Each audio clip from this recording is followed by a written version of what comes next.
Mirëmëngjes miq, mirë se vini. Ju përshëndes, uroj një ditë të mbarë, do të jemi së bashku në këtë komunikim të drejt për drejt në ora juaj, duke filluar nga ky moment deri në orën 8:30. Pjesa e parë, si gjithmonë, e rezervuar informimit nëpërmjet shtypit ditës, ndërkohë që më pas është gjithçka në dispozicionin tuaj. Për të thënë ato që mendoni, për të adresuar atë që shpresoni që është problemi që meriton zgjidhje, dhe sigurisht edhe për të diskutuar, për të sugjeruar, për të dhënë edhe mendimet tuaja në përgjithësi për zhvillimet e rëndësishme në këtë vend.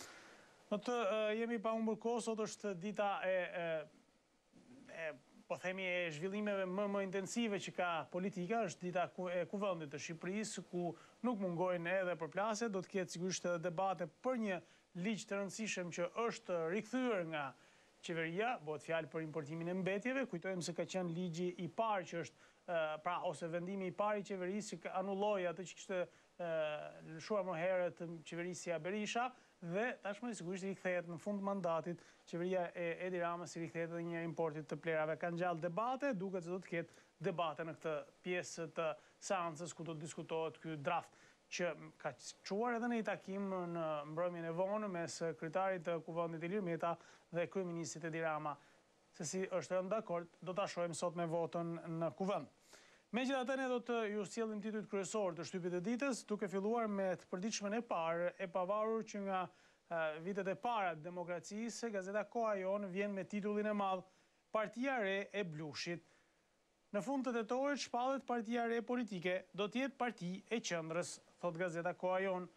Nuk do të pranojmë bashkëpunim pas zgjedhjeve të reja parlamentare vetëm me dy persona, Edi Rama dhe Sali Berisha, thon burimet nga kjo parti. Një shkrim në faqen 3, pra e kanë individuale refuzimin për bashkëpunim pra me partinë, pra me dy emra, Sali Berishën dhe Edi Ramën. Mejdani, PS dhe PDI-u nuk bëjnë 70 mandate në zgjedhjet e ardhshme, është një shkrim që sjell pra edhe zhvillimet e debatit politik në vend. Ndërkohë, Meta nga ana tjetër, citon gazeta Koha Jon, më tundon vetëm zgjedhja e kryetarit të LSI-s, jo e presidentit, pra është ish presidenti Mejdani që flet dhe kryetari i Kuvendit Ilir Meta lidhur me zhvillime të rëndësishme politike, siç është edhe zgjedhja e presidentit apo zgjedhjet e ardhshme parlamentare. Kalojmë në një tjetër titull, pra në tituj tjerë të kësaj gazete. Takimi Odeta Nishani takohet me Michelle Obama në New York, në faqen 13 është shkrim ky rreth vizitës së çiftit presidencial në Shtetet Bashkuara të Amerikës. Kryeministri Rama në Elbasan, qeveria do të garantojë kredit për fremeret në faqen 9. Reforma vettingu po doja ankimon në gjykatën kushtetuese, faqe 16 shkrimi i gazetës Koha Jon. Hetimet sherri për një femër vret me thik të riu në Gramsh, në faqen 17 përsëri një tjetër vrasje për femra, përsëri ka nisur sherri pra nëpërmjet të komunikimeve me SMS apo online. Itali, ministri Klosi dhe Veliaj takojnë papën, është një shkrim që gjeni në faqen 11, pensionet me Italinë se shpeti marrëveshja mes dy vendeve, pra lajmi mirë për emigrantët në faqen 10. Shëndetësi, veza ushqimi që garanton një shëndet të mirë, si të frenoni shfaqjen e rrudhave, ja këshillat në faqen 22. Komentet e kësaj gazete janë firmosur i pari nga Artur Zhej, dy skandale të tjera që na trishtojnë nga kjo qeveri, në faqen 14 gjeni komentin e Artur Zhejt. Opinion pse plerat ja ulën kokën Ramës nga Andi Bushati, është një shkrim që e gjeni në faqen 14 të kësaj gazete. Në faqen 16 gjeni një shkrim nga Hyçmet Zane, tradhtia që nisi në konferencën e Pezës, forum i gazetës Koha e Jon. Shkojmë në një tjetër të përditshme, është gazeta shqiptare, titulli i saj i madh është Universiteti i Tiranës, kriteret e pranimit në fazën e dytë, mbi 4.000 kuota bosh, si do të përzgjidhen fituesit. Kandidatët 50% të pikëve e fitojnë nga grupi i lëndëve preferenciale. Vendet e lira në çdo deg. Lindita Nikolla, sistem kontrolli online për spostimin e vijes. Pra është ky lajmi që vjen për gjithë ata që janë në pritje, maturantët flas janë në pritje të fazës së dytë të përzgjedhjes për universitete. Kujtojmë se kanë ngjallur mjaft debate. Ndryshon ligji i legalizimeve. Qeveria, detyrimi i infrastrukturës do të jetë 0.5% e vlerës së investimit, është një shkrim në faqen 5, leja dhe hipoteka, procedurë e re. Pra, nuk ka tapi pa paguar taksën, është ky kushti i ri që del pra. Pensionet e vitit 93-96 për llogaritja e shtesës për secilën kategori përfituese, në faqen 14 dhe 16 keni pjesa e dytë, është gati pra ndarja e parave. Shpresojmë t'i marrin sa më shpejt shtesat qytetarët. Vjeshta politike dhe qytetarët e lirë është një shkrim nga Ilir Kalemaj që e gjeni në faqen 20 në brendësi të opinionit të ditës në gazetën shqiptare. Liberalizim hashashit është pyetja që ngrehet në gazetën shqiptare. S'ka të mira nga droga, thot Arben Ahmetaj. Raja e Libanezit, një rast i trisht dhe i izoluar. Në faqen 2, pra është një bisedë që citohet nga një bisedë dhe intervistë dhe nga Ministri i Financave Arben Ahmetaj. Intervista SMS të Gjergj Prengës, operacioni kushton 25.000 euro, i plagosur me 4 pluma, apel ministrit më çoj jashtë vendit, më shpëto jetën, është edhe komunikimi që i ka dërguar ministrit, pra është publikuar listimi i mesazheve që i ka dërguar ministrit, personi pra cili është një ndër viktimat e atentatit në Rrëshen, ku u vra drejtori i OSHE-s, Prenga mbeti i plagosur. Vrau me thik 29 vjeçarin pas qerën lokal pranë nga Triut në faqen 13 është ngjarja që vjen përsëri pra nga Gramshi, vërtet dramatike këto ngjarjet e sherrave me strinjve që përfundojnë më pas në vrasje. Koalicioni Ilir Meta respektoi marrëveshjen e Shkodrës, është një shkrim në faqen 3, kulturë eposi në UNESCO, dosja gati por Kosova nuk aplikon dot. Është një shkrim që e gjeni në faqen 18 dhe 19 të gazetës shqiptare, ndërkohë që një lajm nga gjyqësori, pra gjatë seancës prokuria ka dhënë pretencën për ngjarjen të 1 Maj, ku vran 2 persona, është masakra tek 1 Maj, autorët pseudonim që ta vrisnim Evi Gaçaj në faqen 8 dhe 9. Kalojmë në një tjetër të përditshme, është gazeta Shekulli, cila titullin e madh e ka tërësisht të rezervuar, pra faqen e parë pothuajse e ka rezervuar për atë që thamë që do të jetë sot dita kryesore e debatit, është ligji për importin e mbetjeve. Ama rekord është postimi që duhet të bëjë sot Edi Rama për aktivistin dhe ish mikun e tij që dilte kundër planeve të Nanës dhe Berishës për importin e plerave.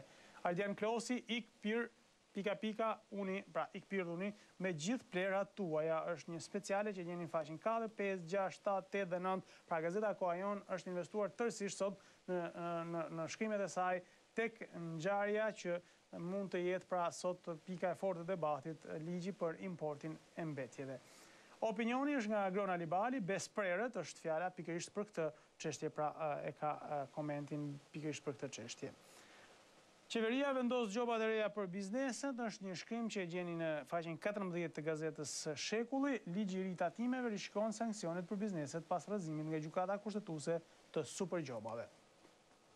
Ndërkohë në krye të kësaj gazete janë edhe disa tituj të tjerë, të cilët janë nga lajmet e përditshme. Është intervista Roland Keta, deputet i Partisë Demokratike, edhe në familje ka probleme. Bregu dhe Selami nuk përjashtohen, faqen 11. Plagosja te Çajupi, babai autorit takon kryefamiljarin Suti për pajtim. Biseda e plot mes prindërve në spital për të parandaluar konfliktet e mëtejshme mes 2 familjeve të nxënësve. Edhe në foto sigurisht janë edhe 2 fëmijët e përplasur me tyre, njëri plagosur, tjetri autori ngjarjes. Nikolin Jaka është pra cituar nga gazeta Shekulli, të legalizohen kanabisi, farmaceutik dhe prostitucioni. Kreu i dhomës së tregtisë dhe industrisë propozon ligjërimin e bimës që luftohet nga shteti. Ai sugjeron modelin holandez për qeveri. Shfaqja fëmijët të lënë ekranet dhe të edukohen me art në teatr, një shkrim në faqen 20-21 rreth mundësisë pra për të tërhequr fëmijët drejt teatrit e jo drejt telefonit. Kjo janë titujt e kryesorë të gazetës Shekulli. Kalojmë në gazetën Tema, është titulli i madh i kësaj gazete. Deklarata e Ilir Metës, koalicioni i 1 prillit nuk prishet në faqen 3. Është shoqëruar edhe me këtë shkrim pra të kryeministrit dhe kryeparlamentarit. Vetingu, SBA-BE, gati ekspertet. Çfarë janë lista e zezë, lista e gjelbër dhe lista e bardhë? Është pra ky një shkrim që vjen në faqen e brendshme, pra në faqen 3 të gazetës Tema. Në tetor shpallet partia e Ben Blushit, pritet lëvizje e madhe politike, shtron pikpyetje dhe pikçuditëse në gazeta Tema në faqen 5 e gjeni këtë shkrim. Berisha, autoritar dhe kontrollues shkatërroi gjyqësorin. Nano ka merita, ndërsa Rama është një zhgënjim, i kanë mbetur vetëm batutat. Është një deklaratë e kreut të LZK-s, Dasha Mirshej, e gjeni në faqen 7.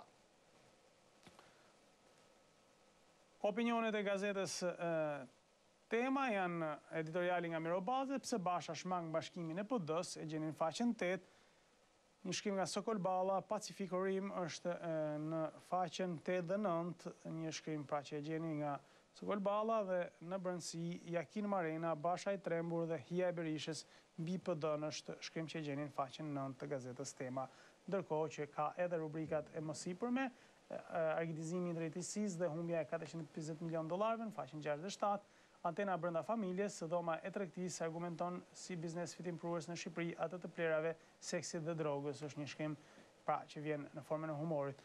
Shqetësimi kryesor si të importojmë më shumë plera në faqen 10 dhe 11 është shkrim pra që e gjeni kritik në gazetën Tema. Shkojmë më tej me një tjetër të përditshme është gazeta Mapo, titulli i madh është rreth trafikut të drogës në Itali. Kapja e 5 ton drogë në Itali në krye të trafikut Vëllëzrit, Poti dhe Balili është ky pra trafiku. Policia italiane jep detajet reja rreth operacionit të madh që u mbyll me 99 të arrestuar dhe 5 ton drogë të sekuestruar. Në krye të trafikut dhe transportit të narkotikëve drejt Italisë ishin vëllezërit Dimitër dhe Xhevair Poti në bashkëpunim me Clement Balilin. Lidhjet e tyre me 3 organizata të mëdha mafioze dhe mënyra se si përfundonin sasi të mëdha narkotikësh në duart e bozëve të 3 familjeve më të mëdha të mafjes italiane në faqen 6 e keni këtë shkrim të gazetës pra Mapo, e cila sjell në vëmendje pikërisht këtë hetim të autoriteteve italiane. Përqendruar tek titujt e kronikës, burg për jetë autorëve, atentati për pazaret e drogës të 1 maj, si u krye ekzekutimi i 2 fisht. Prokuria kërkon dënimin me burg të përjetshëm për Sail Sulaj dhe Vasiel Çavën, të akuzuar për vrasjen e Kevin Rrugovës dhe Aurora Oskias në një atentat me armë ku objektivi ishte shtetasi Elvis Gaçaj. Të arrestuarit pranojnë krimin dhe shpjegojnë motive që sipas prokurisë lidhen me konflikte për shpërndarjen e narkotikëve. Titull tjetër që vjen nga politika në Mapo, LSI ende pa vendim për koalicionin e 2017-s. Meta, fokusi kryesor të zgjedh brenda partisë. Kryetari i Lëvizjes Socialiste për Integrimin e shmangur pyetjes për vijimin e bashkëpunimit PS-s edhe për tej mandatit. Ai ka kërkuar një angazhim më të madh policisë dhe prokurisë lidhur me çështjen e kanabisit. Pas bllokimit të reformës në drejtësi, Meta takon Ramën në kryeministri, shkrim në faqen 5. Suplement Mapo Sport, derbin e Elbasan bëhen lëmsh tifozërit, diferencimet të bileta në faqen 13 dhe në faqen 17 pra janë shkrimet sportive. Sigurisht edhe tjera lajme nga sporti. Editoriali është firmosur nga Alfred Lela në faqen 11, agjendën herojnë e xhungës ndër mjekët e Shqipërisë është një shkrim pra që e gjeni në faqen 11 rreth debatit për mjekësinë dhe rastin fatkeq të 35 vjeçares me foshën që vdiq në maternitet. Opinion nga Edison Ypi, Ngeci Dreqi është një shkrim që e gjeni në faqen 11. Opinion tjetër në faqen 11 është guvernatori i Bankës së Shqipërisë dhe me mandat të besimit të publik nga ndërçim Kulla. Universitetet raundi 2 të regjistrimet UET shpall kotat e lira e gjeni në faqen 9. Më fluturoi dhe vetingu, sezon fluturimesh është ngërçi i titulluar nga Bujar Kapexhiu, pra me një avion në formë vetingu dhe presidenti Nishani që e shehti sigurisht pa e firmosur. Kalojmë në një tjetër të përditshme, është momenti për të sjellë në vëmendje titujt e gazetës Dita. Pashalimani, akti i fundit i përplasjes, Frederik Gjerasi, shënimet e përkthyesit Enver Hoxhës, pasojat e prishjes me sovjetiket, fundi i Nikita Hrushovit. Serim ambasadores greke për kufirin, çamet dhe pronat nga Arben Lalla e gjeni në faqen 17. Titulli i madh i kësaj gazete është përzgjedhur nga Viktor Malaj, Don Kishoti i halabakëve politik, një lexim për librin që është disidentet e Kocisë dhe natyrën e PD-s. Sigurisht një vëmendje e madhe ndaj opozitës. Intervista në faqen 7, Bledi Çuçi, zonja Voltana sillni projekte dhe merrni paratë, është një shkrim pra rreth pushtetit vendor. Debati në faqen 6, mbetje, hashash dhe bordello, 2 qendrime nga biznesi, reagimi i shoqatave. Në brendësi, në faqen nga 18 dhe 16, ignoranca e erbuar që më fut të drithmat Arbenduka janë vargje dhe një kish gjallëzore dhe debati rreth saj nga Agim Vinca. Dosja Lalzi, hetim gjyqtares Qeleshi, urdhri Manjanit. Zgju flitej në orakullin e Dodonës nga Dr. Nelson Çabej në faqen pra në brendësi nga faqja 18 dhe 16, pra është në faqen 16 ky shkrim. replik, më falni, në faqen 15, vrasja e tenente Moretit dhe heroin të rejmë të Uran Butkës nga Besnik Mesa Pliku është një shkrim që e gjenin brendësi kësaj gazete. Kalojmë në të përditshmën Telegraf, e cila vjen me një titull të madh, ja si bën rushë kundla parate amerikanëve. Është një shkrim pra rreth akuzave për abuzime që gjenden në institucionet. Organi më prestigjioz në botë, Transparency International, vlerëson KLSH-n si vetmi organ që po lufton korrupsionin e administratës në Shqipëri, kurse Komiteti Shqiptar i Helsinit i dhënson për të mbrojtur shtetarët e tenderagjinë të qeverisë duke përfituar paratë e Komisionit për Demokraci të granteve në ambasadën e SBA. Faqen 9 e gjeni këtë shkrim. Oert Bylykbashi, qeveria kërkon të marrë nën kontroll drejtësinë, ja përse quam vettingun kushtetuesi, një shkrim në faqen 2 e gjeni pra të rreth debatit për drejtësinë në politikën shqiptare. Rruga e Pogadecit reagon kompania, pengesë për punimet është kryebashkiaku Eduard Kapri që na kërkoi 70.000 euro në faqen 6, akuza për kreun e bashkisë së Pogadecit. Specialisti Fadil Kepi, ndryshimet në kodin e punës dhe pensionet për policinë private, rroba qepësit dhe profesionet e tjera në faqen 14-15. Veprimtari të kryeparlamentarit Ilir Meta, ndryshimet në kodin zgjedhor sipas rekomandimeve të ODIHR dhe Venecias. Ministria e Arsimit të bëjë transparencën e pranimeve në universitete. Është ky pra një përmbledhje e atyre çfarë sjell zhvillimi politik dhe sidomos agenda kryetarit të parlamentit.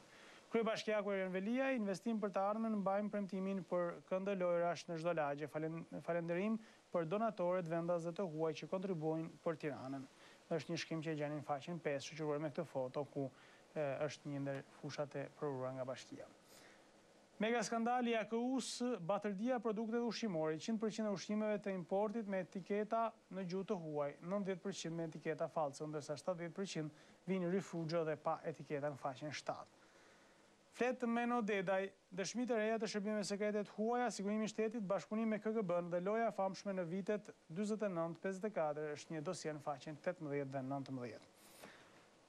Opinion e koment, më shumë respekt për mjekun nga Dr. Dina Abazaj në faqen 10 dhe 11, plerat dhe metamorfoza e Ramës nga Denjon Mejdani, mozaik dhe aktualiteti gjeni në faqen 8 dhe në faqen pra 20 të shpërndarë në brendësi të gazetës Telegraf. Për shpëtim zinxhira, qeveria i shpërblen emigrantët me rritjen e çmimit pasaportës, faqen 8, grante 25.000 euro në bujqësi, procedurat e aplikimit, Agronema, rrëfimi i panjori i Koçi Moçit nga Mursia.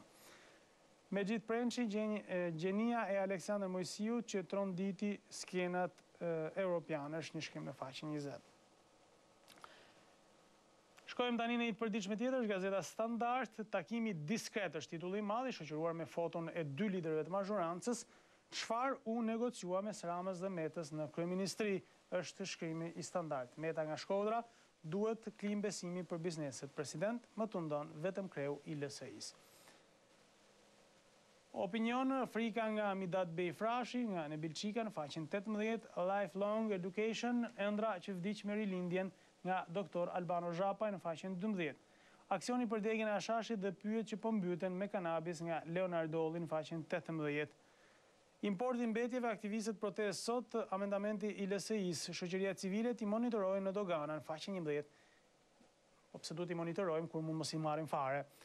Të njëjtën në orën 10 para parlamentit do të ketë një protestë jo importit të plerave pra ditën e sotme. Vendimi PD vendos të çojë në gjykatën kushtetuese ligjin e vettingut e gjeni një shkrim në faqen 4. Habit drejtori Akiçako, nga inspektimi ajror nuk rezultojnë parcela të mbjellura me kanabis, vetëm dje u azisuan 15.000 bim, thot Gazeta Standard. Komision hetimor për armon e maturantët, mbledhja e grupit PD, Basha, gabim largimi disa deputetëve nga kuvendi duhet përballen në faqen 3. Në Gramsh vrau 29 vjeçarin, autori i telefonon policisë, pam një të vrarë në rrugë në faqen 7. Ngjarje tragjike vërtet kjo. Transporti e infrastruktura, takimi i Dervisha i Vlahutin për afrim të legjislacionit shqiptar me atë të Bashkimit Evropian, e keni në faqen 10 të gazetës Standard. Histori dhe arkiva, suplement Mehmet Ali Pasha, shqiptari që themeloi Egjiptin modern dhe historia 2300 vjeçare shqiptarëve të Afganistanit. Duket se gjithandaj dalin shqiptar. Eci më tej me një tjetër të përditshme është Gazeta 55, titulli i saj i madh, drog, plera, gjoba, formula e mafias Rama. Dita zyrtare, policia njofton mbylljen e sezonit të korrjeve të kanabisit, nis faza e eksportit, është titulli i gazetës 55. Lufta për të shpëtuar drejtësinë, po do të çojnë kushtetuese ligjin e vettingut, është një shkrim pra rreth qëndrimit demokrat për punën e vettingut. Qeveria Rama diskriminon bashkitë e djata, 0 projekte të financuara për to, është një shkrim në brendësi të gazetës 55. Nishani mirënjohje për planin e veprimit në parandalimin e ekstremizmit të dhunshëm, Kryeju i Shtetit takohet me sekretarin e përgjithshëm të OKB-s, Ban Ki-moon dhe presidentet e Kroacisë dhe Polonisë. Intervista Luciano Boçi, reforma klienteliste në arsim po shkatron ëndrat e rinisë, reforme dështuar, maturantët të mashtruar, është një shkrim që e gjeni rreth çështjeve arsimore. Forum me det Lumos Këndo si skenje shtatore nga Reshat Kripa.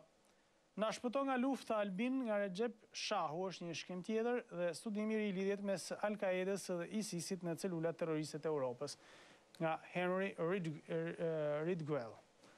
Gazeta Ballkan sjell të tituj, njoja e kontributeve të emigrantëve, gati marrëveshja me shtetin italian. Përfitojnë mira shtetas shqiptar dhe italian që kanë ndarë vitet e punës mes dy shteteve. Ministri Klosi takon zëvendës kryeministrin italian Nanni Cini, i cili e ka dhënë paralajmin e mirë për qytetarët e shqiptarë. Nis shpërndarja e parave për arsimtarët dhe minatorët në faqen 7, diferencat në pensione, pra bëhet fjalë për pensionet 93-96. Shkojmë në një tjetër titull të kësaj gazete, është lista e financave, ishte dënuarit e gjallë që kanë marrë vetëm një këst dhe duhet të paraqesin dokumentacionin në faqen 12. Zbulohet drafti finali i procedurave të reja tatimore, Ministria e Financave është regjistrimi tatim paguesve brenda 10 ditësh, në të kundërt subjekti çregjistrohet automatikisht. Është një shkrim pra që vjen për të sqaruar pikërisht ligjin e ri për tatimet. Njeriu i Merkel në Tiranë për nisjen e operacionit, vettingu shkon në kushtetuese. Është një shkrim në faqen 2. Kreu i OSBE-s e nevojshme të ndërmerret një forme zgjedhore e plotë, një shkrim që e gjeni në faqen 4 të gazetës Ballkan. Çelën e aplikimet për grantet në bujqësi, një lajm që vjen në faqen 7, raporti Fraser Institute të drejtat e pronësisë Shqipëria fundi në rajon, faqen 6. Opinion, diplomatia greke ngatron djathin me sapunin nga Arben Llalla, Hashashi, amin, amen nga Lutfi Dervishi. Dosier letra në veri dhe në xhmijes me Meçeu arrogant, ai speshon njëri, është një shkrim pra që e gjeni në brendësi të gazetës Ballkan. Eci mëtej është e përditshmja politike Rilindja Demokratike, organi i Partisë Demokratike, riciklojeni është një titull që vjen pra me një foto të vjetër të Edi Ramës dhe është diku në afërsi të Kazani Plerash dhe Rama shkruan pra gazeta Rilindja Demokratike. Rama rrëzon sot ligjin e parë të miratuar prej tij ditën kur erdhi në qeveri për ndalimin e importit plerave, duke pranuar publikisht politikën e gabuar të tij me një premtim të gënjeshtet para shqiptarëve dhe industrisë së riciklueshme. Shkrimi i madh i kësaj gazete. Lufta për drogën, tjetër viktimë në Gramsh në faqen 2. Faqen 7 si diskriminohen bashkitë e djathta me fonde, është një shkrim tjetër që vjen pra në brendësi të gazetës Rilindja Demokratike. Ligji për vetting politik në kushtetuese është një shkrim në faqen 3. Shakaxhin të përparimit është komenti nga Bledi Kasmi, redaktori i gazetës. Titujt e tjerë të kësaj gazete janë 20.000 maturantë në rrugë si po falsifikohen rezultatet, është një shkrim që e gjeni në faqen 4. 54 vjeçari është vrarë në komisariat, është një shkrim që vjen pra rreth asaj që ndodhi në komisariatin e Lushnjës, një hetim që duket se do të vijojë të debatohet. Okej, kalojmë në një tjetër, gazetën Telegraf e kaluam një herë, është gazeta sportive, Sport Express, e cila vjen me titullin e madh 2 vjet e 7 muaj pa fituar, Tirana kërkon revanshin. Suksesi i fundit kundër Partizanit daton me 7 shkurt 2014. Deri në ditën e derbit të radhës, Bardhëblut numërojnë 961 ditë pa fitore. Është ngjarje vërtet që vjen pra nga sporti, ndërkohë Fekiç do jemi kampion, kemi një ekip të huazuar, është Skënderbeu, pra që flet pra në këtë pjesë të gazetës. Ndërkohë, flamurtari Berisha në Shkodër mundëm veten, reagojmë me Teuten. Kuksi, rrëfimi i Ladrovcit, sakrifikova luajta me qetësues. Vllaznia cungu shmang euforin përpara sfidës me Korabin. Ndërkohë, në fakt do të analojmë për pak momente leximin megjithëse është titujt e fundit sportiv, po i kaloj shpejt më pas do të kemi një lidhje sepse ka ndodhur një ngjarje e rëndë në aksin Gjirokastër-Tepelen, një aksident rrugor. Megjithatë, çudit Sormani Partizanin në Calceto para derbit në faqen 2 dhe 4 të gazetës Sport Express, ndërkohë kategoria e parë nis të shtunën Partizani bë i zëvendin Mamurasit. Reali përplaset të nëndetësja, Barcelona imiton me Atletikon, është një blok informacionës nga kampionati spanjoll. Itali, Juventus i kthehet i frikshëm, Icardi nuk fal as Empolin. Gjermani, Bayerni me 3 surpriza e vërtet është Kölni. Kupa e Anglisë, United dhe City kalojnë përplasin briret me 1-8. Do të jetë sigurisht një informacion pra rreth kampionateve dhe evenimenteve sportive të kampionateve tjera europiane. Gazeta e fundit është gazeta Gol, e cila sjell titullin Vllaznia Skënderbeu do të luhet në Korçë. Një vendim i tillë ka qenë i kushtëzuar nga fakti se në impjantin e rikonstruktuar të Shkodrës në fillim të tetorit do të luhen 2 ndeshjet kualifikuese për botrorin Rusi 2018, një shkrim në faqen 2 të kësaj gazete. Shkrimi me foto i gazetës është kategoria e parë me formulë të re, Partizani B zëvendëson Mamurasin në faqen 2. Risia ngresi parin Euro 2020, luhet në 13 qytete europiane, është një shkrim në faqen 2. Ish kapiteni i kombëtares, Sana përgënjeshtron zërat për një kalim të mundshëm të Peskara. Flamurtarit e UTA, Magani përballë së kaluarës. Kjo javë në Vlorë ka nisur me shkundjen që Magani ka bërë ekipit pas disfates me Vllaznisë. Ergyr Skaçi shënon golin e parë me Viktoria Plzeň, mes fushorëve shqiptare gjeti rrjetën në sfidën 1/16 të Kupës Çekisë, ku ekipi i fitoi 7-0. Këto janë pra titujt kryesor të shtypit për ditën e sotme. Unë pra ju sjell në vëmendje të gjithë këto informacione të cilat vinë, ndërkohë që ka një lajm vërtet dramatik që vjen nga Gjirokastra, siç po e shikoni edhe nëpërmjet titrave në aksin Tepelen Gjirokastër, janë 28 persona të plagosur, paktën sipas asaj çfarë mund gjeni në titrat e ekranit të Ora News, pra duhet të jetë një aksident vërtet shumë i rëndë, bëhet fjalë për një mjet të transportit pra të rëndë publik të madh që ka pasur shumë persona në bord, bëhet fjalë për një autobus i cili është përplasur dhe me sa duket ka goxha persona pra të lënduar. Shpresojmë të jetë pa pasoja dramatike të mëtejshme, pra bëhet fjalë paktën deri tani për 28 plagosur, nuk ka ende në informacion për viktima, megjithatë ne do të tentojmë të lidhemi me gazetarët tanë në Gjirokastër për të kuptuar realisht se çfarë ka ndodhur dhe për të pasur në vëmendje pra informacionet më të detajuara rreth kësaj ngjarje e cila vjen pra në këto orë të para të mëngjesit. Do të kemi sigurisht për të komunikuar në telefon edhe gazetaren tonë, kolegen Gjirokastër Entiola Budo, e cila do të na sjell disa informacione më të rëndësishme rreth këtij aksidenti tragjik. Alo, mirëmëngjes Entiola, përshëndetje. Mirëmëngjes. Atëherë, në fakt rreth orës 5 të mëngjesit të sotëm, një aksident i rëndë ka ndodhur në aksin rrugor Gjirokastër-Tepelen. Autobusi me targa TR 5631 i linjës Greqi-Shqipëri me 40 pasagjerë është aksidentuar teksa po kthehej nga Greqia. Ka dalë nga rruga, ka pasur përplasje, çfarë ka ndodhur? Ka dalë nga rruga dhe është përplasur me bordurën anësore. Në aksin rrugor Gjirokastër-Tepelen. Po, dhe përpas. Në autobus ndodheshin 40 pasagjerë. Po. Shoferi i mjetit, Ilia Silos, është 50 vjeç, ka humbur kontrollin e autobusit sipas infove të para të marra nga policia. Përpasoj autobusi ka dalë nga rruga, është përplasur me bordurën anësore dhe më pas është përmbysur, duke shkaktuar edhe 28 të plagosur, të cilët po transportohen drejt spitalit të Gjirokastrës Omer Nishani. Ka lajme për të plagosur në gjendje të rëndë apo janë të lënduar letë të cilët mund të trajtohen vetëm në spitalin e Gjirokastrës, pra nuk është kërkuar ndihmë nga Tirana deri në këto momente? Deri në këto momente nuk është kërkuar ndihmë, sepse sipas informacioneve të marra edhe nga drejtoria e spitalit këtu në Gjirokastër, të aksidentuarit nuk janë në gjendje të rëndë shëndetësore. Pra flitet për gërvishtje dhe trauma që mund të kenë të marra. Qartë. Mirë, të falenderoj shumë Entiola, faleminderit shumë për informacionin që na solli. Të diçka tjetër, që në këtë aks, pra është një aks, nëse e keni parasysh edhe gjithë teleshikuesit dhe dëgjuesit, është aksi që ndodhin gjithmonë aksidente. Pra flitet për ujin e ftohtë, është ajo pjesa që sapo del nga uji i ftohtë. Pikërisht aty ka ndodhur dhe aksidenti, shkak edhe lagështira e tepërt në rrugë. Qartë. E kuptoj. Faleminderit gjatë gjithë natës shi. Faleminderit shumë Entiola, faleminderit për informacionin që na solle. Shpresojmë mos kemi lajme që të shtohen lajmet e këqija rreth këtij aksidenti, pra mos kemi as të lënduar rënd, por as për fatin e mirë nuk ka pasur viktima. Të falenderoj për informacionin e shpejtë që na dhet, pra 28 plagosur, të cilët po dërgohen në spitalin e Gjirokastrës për ndihmën e parë. Për fat mirë janë jashtë rrezikut për jetën. Një aksident që mund kishte pasur pasojë me 40 pasagjerë në bord, për fat mirë ka vetëm të gërvishtur dhe të lënduar. Faleminderit Entiola Budos nga Gjirokastra, dhe ne do të shkojmë menjëherë në një shkputje publicitare, pas pak do të themi për të komunikuar drejt për së drejti bashkë miq nëpërmjet telefonit për gjithë ato që ju keni për të ndarë me ne. Është ora juaj, qëndroni me ne pas pak.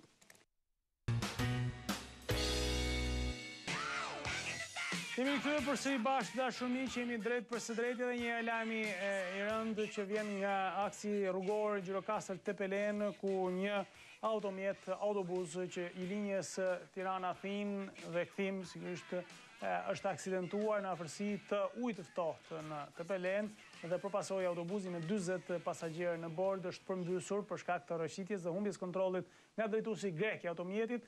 Për fat mirë nuk ka viktima në njerëz, por ka 28 të lënduar, sipas informacionit që na jep Entiola Budo, gazetarja në Gjirokastër, që i referohet policisë, bëhet fjalë për të lënduar lehtë, të cilët kanë mësuar disa dëmtime që po i marrin si ndihmë të shpejtë nga mjekët për t'i kuruar nga mjekët e Gjirokastrës në spitalin e Gjirokastrës.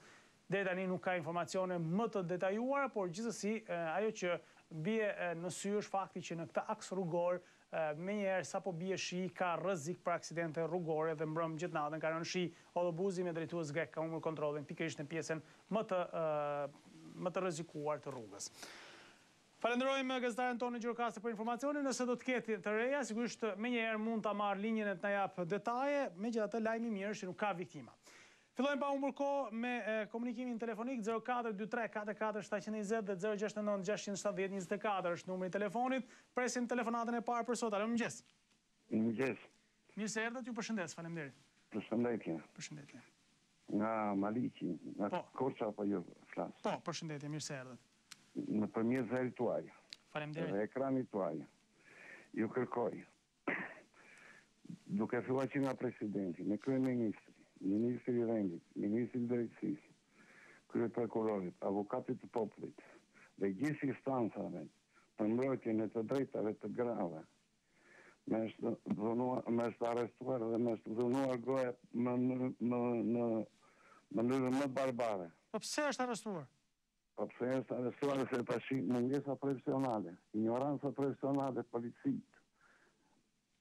policisë gjyqësore të Komisariatit të Maliqit, edhe është akuzuar për prodhim dhe armbajtje luftarake pa leje.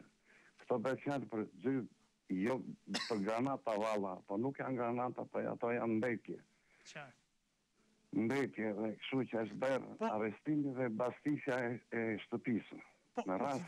Ku flisti për dhunë, do thotë pra që është dhunuar, është kishtë trajtuar nga efektivat e policisë? Po, sidomos koha kur do të aqonin gjithë të tjerave. Në kohën që e morën në pyetje, kam qenë në pyetje s'kam qenë prezident, jam bashkëshort i saj. Po, qartë e Po në kohën që do të aqonin në Vallan, në materinës goja, 62 vjeça, të aqonin për vizit. E kam treqen në mënyrë më barbare, vetëm ka qenë një policë dhe 3 policë. Mua më kam marrë, më kam treqen në mënyrë më të njerëzore. Mirë mua letë më treqen, letë më godisnin. Po ato si femër, si nënë, si grua, 62 vjeçë. Gjithë të trimëri, sa policë ishin që e bën me bashkëshortën tuaj? Ata ishin 3 policë dhe 1 policë. Qartë. Po, ka pasur një kundërshtim bashkëshortja juaj, ka kundërshtuar veprimet e policisë, pse është përdorur dhuna? Mund ta shpjegoni pak. Dhuna është përdorur sa kundërshtovi që të çonin në maternitet për vizitë. Po pse du ta çonin në maternitet? A është 52 vjeçë, siç thatë ju? Po, tash kjo më vjen. Kjo është ajo skandali që kanë bërë. Dhe midis të tjerave, ju lutem, nëpërmjet zërit tuaj, prap është lutje shumë e madhe, nëpërmjet zërit tuaj dhe ekranit tuaj të det, e njohur në të gjitha mediat, gazetarët të vinë të këndëllojnë Basisja, ja po ju sqaroj edhe për Basisjen. Pas ju pan ato që nuk ishin municione luftarake. Ishin mbetje se tu ku banoj unë ka qenë repart ushtarak. Dhe kësaj që të rëmosh mund të gjesh gjërat atilla. Dhe tjetra ishte me keqja se kur u bë Basisja shtëpisë. Ishte miti 60 vjeç, në çantën i zbrazën në çantën, ditë e parë shkollës ka qenë data 13 shtator. I zbrazën çantën dhe fëmia sot e kësaj ditë rrin me fytyrë të verdhë nga të trembrit. Plus gruaja me zi. Keni denoncuar gjikundi këtë ngjarje, ju lutem? Jo, po tash ajo doli në gjyq. Jo, them dhunën e policisë, sepse nëse ju e provoni du ta denonconi, du ta padisni komisariatin e policisë apo efektivat e policisë. Kam shkuar, po më kanë thënë s'keto drejtë. Dhe për këtë, çfarëdo mund të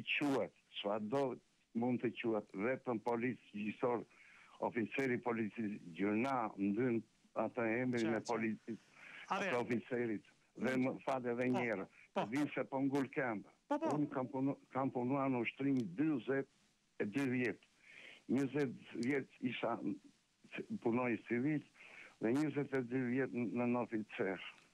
Dhe një shumë mirë armatimin. E kuptoj. Armatimin një që nga minat detare sa shumë ka lidhë punat e deli më të thjeshtat. Dhe një shumë mirë. Dhe këto i kam qojtur, i kam parë ditë e fundit, kur i ka gjetur groja duke u punuar në një gurisht aty, si që janë grëmadha në për e parse. Dhe për këtej mase kushe di jo ante meraku. Megjithatë, nuk ka asnjë lloj justifikimi nëse ju sigurisht provoni do të fakti që është shtuar dhunë, nuk ka asnjë lloj justifikimi për dhunën, nuk mund të dhunohesh më tepër një zonjë 52 vjeçare si thoni ju, qëndronin linjë të 62. Po 62 vjeçare. Unë jam 67 vjeç të 2 pensionistët. Qartë, kuptova drejt. Të lutem, qëndronin linjë, kjo është një thirrje edhe për avokatin e popullit që të ndryhej sepse duara nga avokati i popullit. Absolutisht avokati i popullit në këtë rast duhet luajë rolin e vet drejt për drejt dhe sigurisht ne si media ta bëjmë publike dhe ta ngrenë. Jo vetëm nga avokati i popullit, nga shoqata, nga të gjithë shoqatat kombëtare, ndërkombëtare, për dhunimin që me zberë, gruas dhe fatë. Dhe aty do të shikohet kamera kur e kanë prequr 3 policë dhe 1 policë zvarë në prezencën time. Mua më kanë shtyr, duke duke bërtitur, amani çfarë po i bëni. Dhe ato të kërkohet kamera, në rase po t'jetë sikur kamera në atë minutë duke nxjerrë nga policia për ta çuar në maternitet se këtu na urojt kërka. Që shkyli që janë këto ligje. Qëndronin linjë që të kemi një komunikim tuaj në zotëri, që ta investigojmë dhe ta sjellim të ngjarje, sepse sigurisht kjo ngjarje nuk mund të jetë kaq thjesht me një denoncim publik, duhet të interesonin institucionet shtetërore. Pikës parë avokati i popullit, që është detyra e parë, prandaj është avokati i popullit, flas si institucion, që ta investigojë rastin dhe të shikojë nëse ka pasur apo jo dhunë të ushtruar ndaj një 62 vjeçare nga policë me uniformë, siç pretendon zotëria. Është një denoncim që vjen drejt për së drejti në ora juaj. Presim tjetër telefonat, alo mëngjes. Alo mëngjes. Përshëndetje, mirë se erdhët ju. Falenderoj për këtë. Na thjeri flasim. Po, përshëndetje. Ne kemi një problem në zyrën e regjistrimit të pronave. Po? Edhe kemi aktualisht kam një trull të vjetër dhe shtëpia e ndërtuar që para viteve 90. Vitet 70 është ndërtuar shtëpia. Dhe neve jemi trajtuar në komuna Qendër me ligjin 7501 që ne kanë hedhur në tapi këto. Po. Dhe në listën e trujeve nuk ndodhet emri, por ndodhet emri vetëm emri i një vllai. Dhe vllai, gjysmën e shtëpisë e ka hipotekur në emrin e tij. Gjysma që është e imja në del tok shtet. Dhe po si e shpjegojnë këtë? Zyrtarët e ZRPP-s? Për këtë ju mora. I bën një kërkesë zyrës regjistrimit për sqarim në Tiranë, dhe ata kthejnë një përgjigje që kjo e ta del me nenin 608 që jepet të drejt bashkisë për të më dhënë mua në titullin e pronësisë. Bashkia thot tani që në ligjin 608 neve trajtojmë këta persona që janë pa tapi, jo juve që jeni me tapi, me 0-1, ata që janë me 0-1 i takon zyrës regjistrimit. Pra, ju kanë lënë mes dy institucioneve, as hipoteka nuk u jep zgjidhje, as bashkia nuk u jep zgjidhje. Ndërkohë që shtëpia është e njëjta, pra është ndërtuar një objekt, gjysma është hipotekuar, gjysma nuk është hipotekuar, gjysma është shtet. Qartë, e kuptova drejt. E kanë dhirë tokë shtet. Edhe ndërtesa shtet. Kur kjo shtëpi është ndërtuar që vitet 70. Po, ka pasur një pretendim dikush në këtë pjesë, vllai apo jo, apo thjesht vllai ka bërë punën e vet e ka zgjidhur hallin e vet?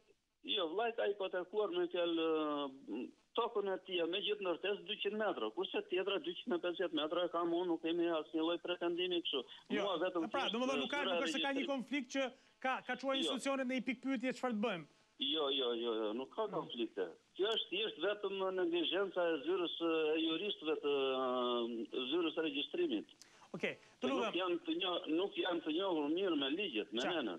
A mund të qëndroni lind të lini një kontakt redaktorit e emisionit, sepse kjo është histori vërtet për tu treguar, sepse tregon vërtet se sa neglizhencë kanë edhe problematika. Që në prill, Patrik, që kam aplikuar dhe nuk kam lënë zyrë pa fut në sa në bashki, sa në hipotek. Jo, pra ne them që me gazetarën tonë në Fier, ju të pyesni, pra shkoni ti paraqitni këtë shqetësim edhe hipotekës edhe bashkisë të shohim se çfarë do të thonë, sigurisht dhe çfarë zgjidhje do t'i japim këtij problemi. Shumë faleminderit për telefonatën, qëndroni në linjë. Do të ecim më tej duke pritur një tjetër telefonues në këtë moment. Alo, mirëmëngjes. Alo? Alo, mirëmëngjes. Mirë se erdhët, ju përshëndes. Faleminderit. Janë një nga Fieri dhe unë një person. Ku ka ma për para një jave. Po? Para 10 ditës në nësë. Për problemin e aloizmit kam dhe unë të problemin e tokës shtetë që nëzirin këta se kuptojnë dotë. Sepse si në nëzirin. Biles jo më sa të komunikojnë, gazetarit të komunikojnë, nuk ma ka ardhur asë një ringa juve që të në... Jo, po sepse, sigurisht, këtë du të në sjaroj pak Aloizin, po presim, unë po im ledhë gjitha çështje që kanë të bëjnë me Aloizin, që t'ja drejtojmë si pyetje kreut Aloizin, sepse kjo lloj prone nuk është futur në proces legalizimi, pra çka ka prona të ndërtuara apo shtëpi të ndërtuara para viteve 90, nuk është ende një çështje e zgjidhur. Prandaj them që duhet marrë një iniciativë nëpërmjet Aloiznit, ndoshta, apo një institucioni tjetër, nuk ka rëndësi se kush, për ta marrin përsipër që të ndërmarrin një proces verifikimi dhe legalizimi edhe të këtyre pronave, se në fundit, përderisa janë ndërtuar dhe ato meritojnë një njëjtin vëmendje si ato që janë ndërtuar pa leje pas viteve 90, apo jo? Po zoti Patrik. Po. Ine është shumë e ardishme se mua me është bërë dhe kontrata nga Aloizmi. Vetëm për të marrë dhe hipotekën se mua me është bërë kontrata. Kam bërë kontratën. Si ma bërë të kontratë mua këta, ku kjo ishte e pa rregull. Mua para një vite gjysmë 2 vjetës më ka ardhur një nga hipoteka e Fierit më ka ardhur një shkresë që ja kam çuar të tërve, ja kam çuar edhe avukati i popullit dhe kam paraqitur këtë shkresë. Po. Që kisha pretendime territoriale ndaj komshisë nga Xhaxhai këtu. Kur Xhaxhai s'kishte asnjë lloj problemi me mua, dhe vetë vjen toka në emër të babait. I kishte hyrë gjoja që kishin pretendime në kështu territoriale, bale kanë bërë deklaratë notariale me Xhaxhain që s'ka pretendime. Po tani ku ka ngecur problemi? Përderisa e kanë bërë gjithë këtë procedurë, ju kanë marrë edhe para, ju kanë krijuar edhe këtë situatë. Ku ka ngecur problemi, pra që nuk quhet e paligjshme gjithë kjo që është bërë? Problemi këta ka ngecur se këta thonë që është të dalë nga tokë shtetë. Po pra. Me njerë të delë tokë e pa vërtetuar, me delë pa pronar toka. Këta se kuptoj të thonë që toka jonë është pa pronar. Ne kemi 1968 i kemi pasur në 97 u dojgjën ato dokumentat, u dojgjën dokumentat tu. Të dy rastet... Vajta dhe në lush një unë si gjitha ato dokumentat atëre. Qartë. Me gjitha vete këtu të hipoteka jonë, hipoteka ndërtuar për pjetë, kur hipoteka para 2 vjetës më dërgoj një letër mua. Jo, ma ka dërguar të letër në ndërtuar për pjetër një. Ku e gjeti letër, ku e gjeti të hipoteka... shko. Pretendimi që unë kësha hyrë në territor tjetër. Qartë, shumë e drejtë. Tani mua hipoteka në ndërtuar për pjetë. Vetët e zërë hipotekës ta ndërtuar të unë që ato bej. Jo, absolutisht. Unë s'kam që bej. Të dyja rastet, edhe rastin tuaj, që është shumë specifik, dhe rasti zotërisë që telefonoj para jush, do t'i marrë përsipër t'ja ngrejmë si pyetje edhe hipotekës, me që hipoteka ngregaduar, t'i themi përderisa ka bërë një veprim, çfarë du të bëj tani që ka bërë një veprim dhe nuk bën më veprim tjetër, dhe të dy rastet t'i evidentojmë edhe nëpërmjet Aloiznit, por gjithsesi presim edhe një shpjegim nga drejtuesit e Aloiznit për të kuptuar se çfarë ndodh me këto prona, sepse kanë mbetur mes katër rrugëve pra. Prona shtet apo prona si do të bëhet, do të legalizohen, s'do të legalizohen. Pra kjo është pikpyetja e madhe. Unë nuk di si të më pretendoj sepse këtu lozet diçka se pikërisht bërë dhe kontrata notariale. Prandaj pra po them që kemi edhe kontratën tuaj. E ka marrë vetëm më të marrë hipotekën tani, e ka marrë. Pikërisht pra, prandaj duhet pyetur hipoteka se çfarë ndodh me këtë rast që t'japi shpjegim. Se nuk është vetëm e ngrit duarit, por është edhe për të dhënë shpjegime. Prandaj e them këtë gjë. Gjithsesi unë numrin e telefonit Po, patjetër, kemi ngritur edhe siç është sigurisht për të adresuar si pyetje pranë Aloiznit. Falenderoj shumë që morët përsëri dhe e risollën vëmendje. Sigurisht këto janë punë të cilat duhet i shpjegoj hipoteka e Firit dhe të jap zgjidhje pra problematikave të cilat janë nga qytetarët shumë të rëndësishme, siç është ajo e pronës. Presim tjetër telefonata. Alo, mëngjes. Mëngjesi. Ju përshëndes, faleminderit. O ta dhe jo ma e azilit ka vajtore, unë të mërzita, po të jo, absolutisht. Do të vim nesër në Kavaj, do të jemi atje për të marrë, sepse kemi marrë disa kontakte, do të vim Kavaj nesër, do të shojmë, do të pyesim drejt për drejt, edhe ju, edhe drejtuesit e shtëpisë ku qëndroni aty, që të kuptojmë se cili është abuzimi. Faleminderit shumë, përshëndes. Edhe një herë po apeloj, sigurisht ne kemi marrë disa kontakte dhe do të lutesha shumë dhe do ta bëja këtë apel, sigurisht që të mos s'kapse të bëhet çështje një gjë që është kaq njerëzore, që të abuzosh siç pretendon zotëria, flas me ushqimin dhe me elementet e tjerë të cilët janë pra për rahatin dhe për të kaluar ditët e rahata të moshuar atje. Presim tjetër telefonata, alo mëngjes. Alo? Me mëngjesi, zotëri. Mirë se erdhët, ju përshëndes. Mirë se erdhët. Po. Dua të dëgjova tash lajmin që dha tash për ato autobusin që dolin nga ajo rruga. Po. Edhe për fat të Zotit domethënë që nuk pati viktima. Për fat mirë jo. Këto vin tash se unë banoj në Greqi. Edhe e dita që autobusat nuk vinë me dy shofera, që të kemë dy shofera, këtë njeri flet gjumë, njeri këtë makinë, atë autobusin. Qartë. Po që ndodhë, që aja është i lodhur, rruga e gjatë, edhe ndodhin dhe aksidentet. Ta që nuk e di, ka qenë dy autobus, ka qenë dy shofera, ka qenë një, nuk e di, po shumë raste do me në udhtojnë me një shofer. Edhe prandaj ndodhin edhe këto... Edhe këto ngjarje aksidentet që tani nga rruga nga pagjumësia. Ky është një konstatim shumë i drejtë që e ngreni ju, edhe padyshim që duhet marrë seriozisht për të kontrolluar, sepse nuk mund të rrezikohet jeta. Kurse akord që autobusat që shkojnë këta shoferat që kanë autobusat shqiptar, i di shumë mirë që vinë nga Selaniku, me një shofer do ndalojnë këtu, ndalon dhe policia greke, pse që ndryjnë, bëjnë të ndryjnë dhe tyre ta, edhe i lejojnë. Tashti ajo ka të bëjë me jetën e njerëzve. Qartë. Unë të falenderoj shumë që e ngritet, sigurisht që është e rëndësishme kjo të... është problem, është shumë problem, edhe një tjetër do të them për lidhje me autobusat. Si ka mundë si një autobus shqiptar shkon në Athinë me dy veta? Ku i dele Leverdia ti? Me çfarë merren këta autobuset tash? E qartë. Nuk e di, nëse ka ardhur në informacion më përpara, po unë i shikojnë dy veta autobusi shkojnë nga Tirana në Athinë. Edhe kjo është... Me çfarë merren këta tash? E drejtë. Po shikojmë, po dëgjojmë droga këtu është bërë uaq misri. Do më s'kam, nuk millet në misri në Shqipëri, po millet vetëm drogë. Qartë. Shumë faleminderit shumë për këto detaje që na dha. Faleminderit shumë. Edhe suksese në emisionin tuaj. Faleminderit, ju përshëndes, uroj ditë të mbarë. Faleminderit shumë. Është vërtet për tu parë kjo histori, e para një hera zbatohen këto rregulla, sepse nuk mund të vërshkoj një shofer autobusit, të drejtoj me 50-60 pasagjerë, 40 kishte autobusin fjalë, të shkoj deri në Greqi apo Anasjelltas, duke ecur për orë të tëra, sigurisht ka nevojë për një shofer tjetër që ta ndajnë në rrugën. Prandaj duhet parë, sepse shpesh kanë ndodhur aksidente me autobusat e linjës Tiranë-Athinë apo Anasjelltas. Presim tjetër telefonat në këto moment. Alo, mëngjes.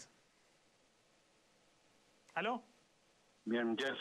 Mirë se erdhët, faleminderit për telefonatën. Punë të mbar, ditë të mbar, ty dhe gjithë stafit të Channel One, kanalit 1. Ora News e Channel One bashkë.